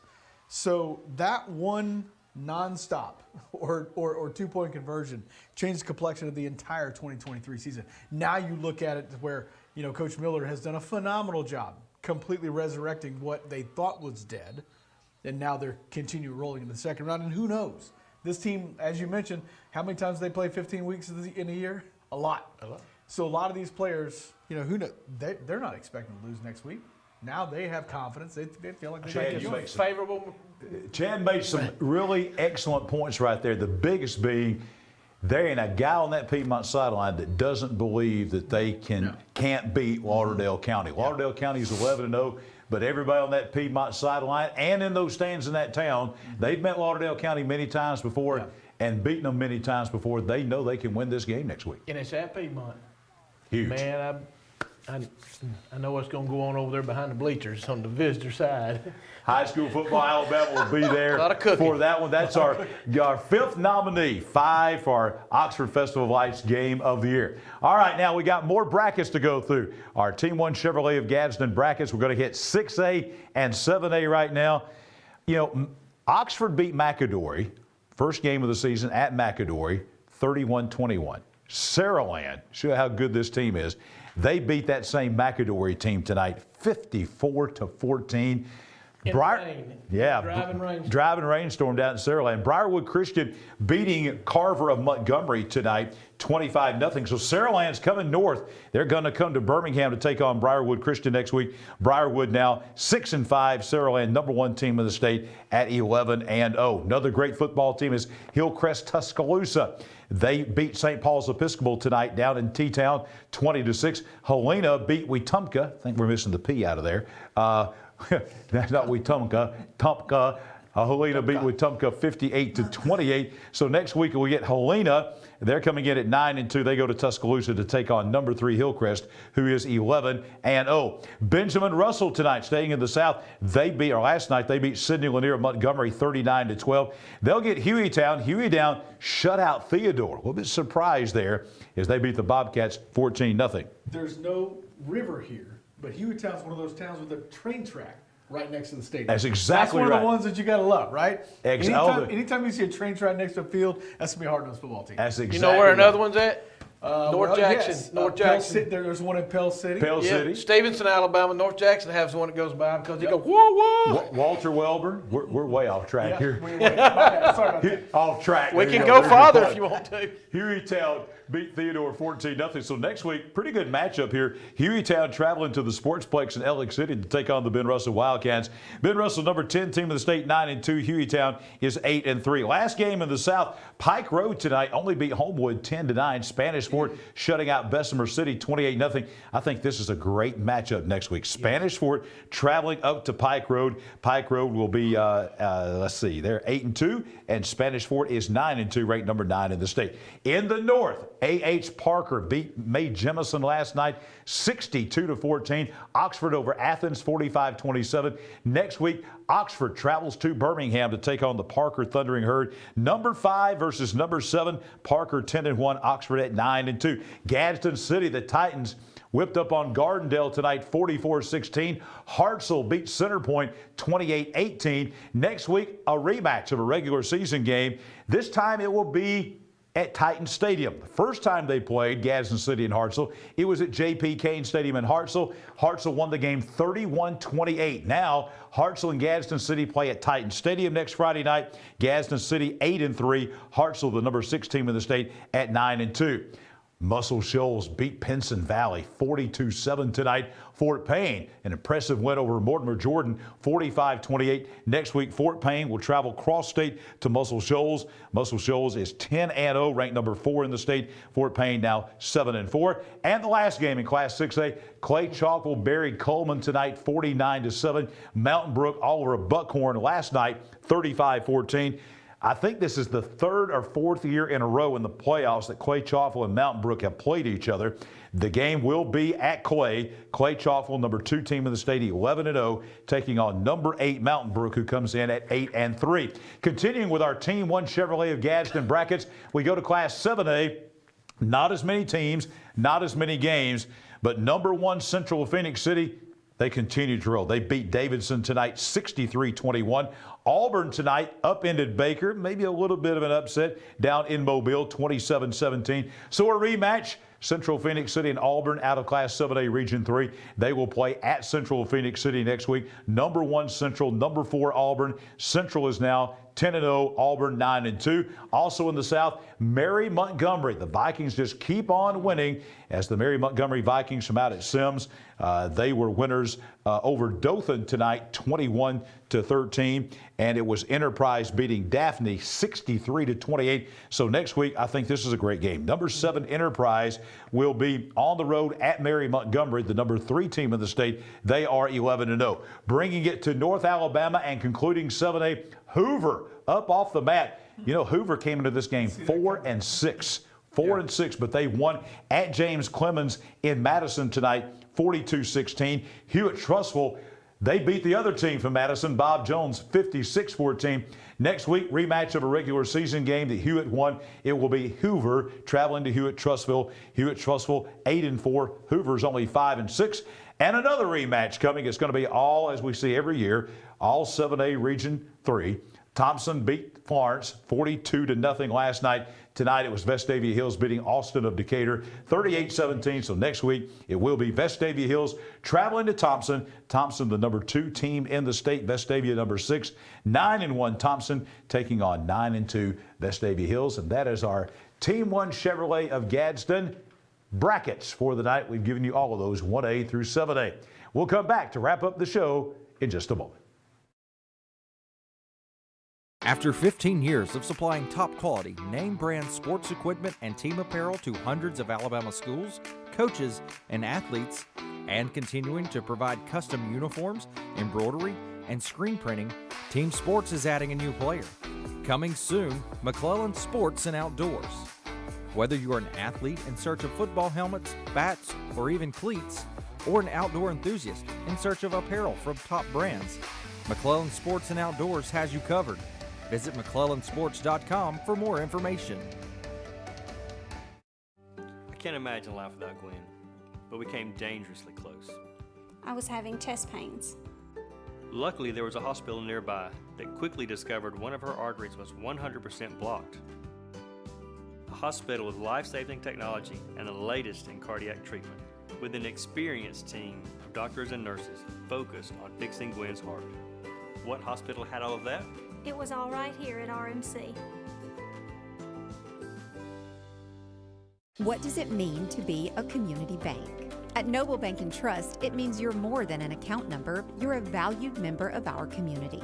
Whether it's checking, savings, a loan, mortgage, or line of credit, Noble Bank and Trust meets all your banking needs with exceptional technology customized just for you while making you feel right at home. Make the switch to Noble Bank and Trust, and we will make sure you're taken care of from beginning to end. Noble Bank and Trust, member FDIC, equal housing lender. We live in a world that moves quickly, and while we are able to connect faster than ever through technology, maybe you've noticed that real connection is hard to come by.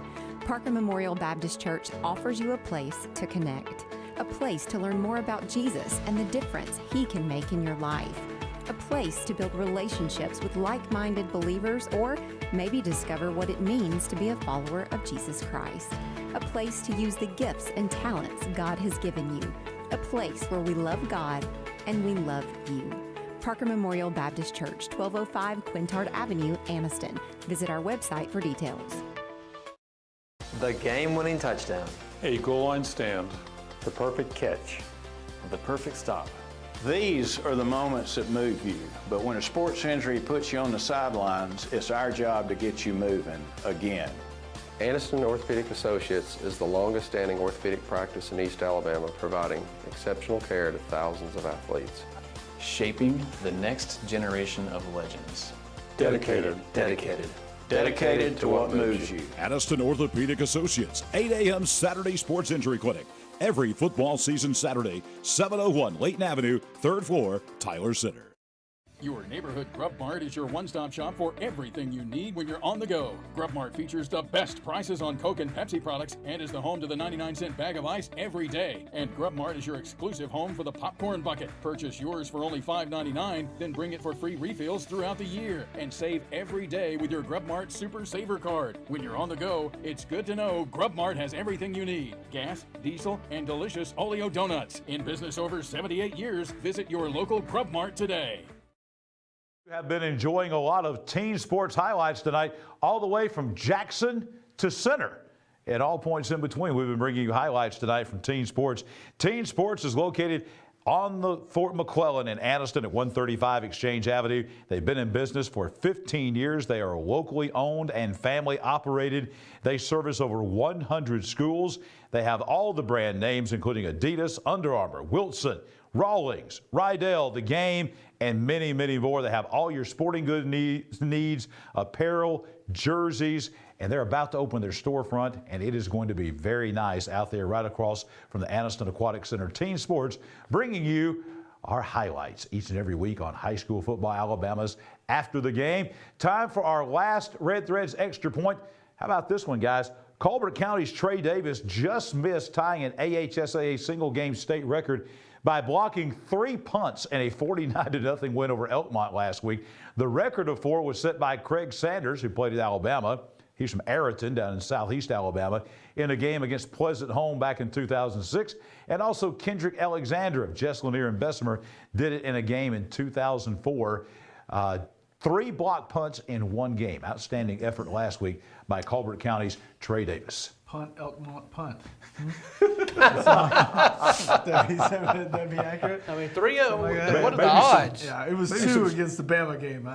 Not 3. That would be. That's why y'all brought something bad up tonight about Alabama. I'm sorry. My bad. There may be some of those shirts floating around Layton, Alabama. You never know. Hey, we're going to be back here next week. We will have a full, complete show coming next week at 10 o'clock here on Facebook and YouTube, covering the second round of the playoffs. We got a lot of surprises, highlights, all the games in the state and so forth. And then we're going to be back. Our last show will be here for the quarterfinals on Thanksgiving weekend, Friday night, Black Friday, the night before the Iron Bowl. We will be here live with a full After the Game. Until then, you have a very blessed weekend. We'll see you back here next Friday night. High school football, Alabama, After the Game, presented by the Calhoun County Commission.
the Game is a production of Fairfax Garden Media.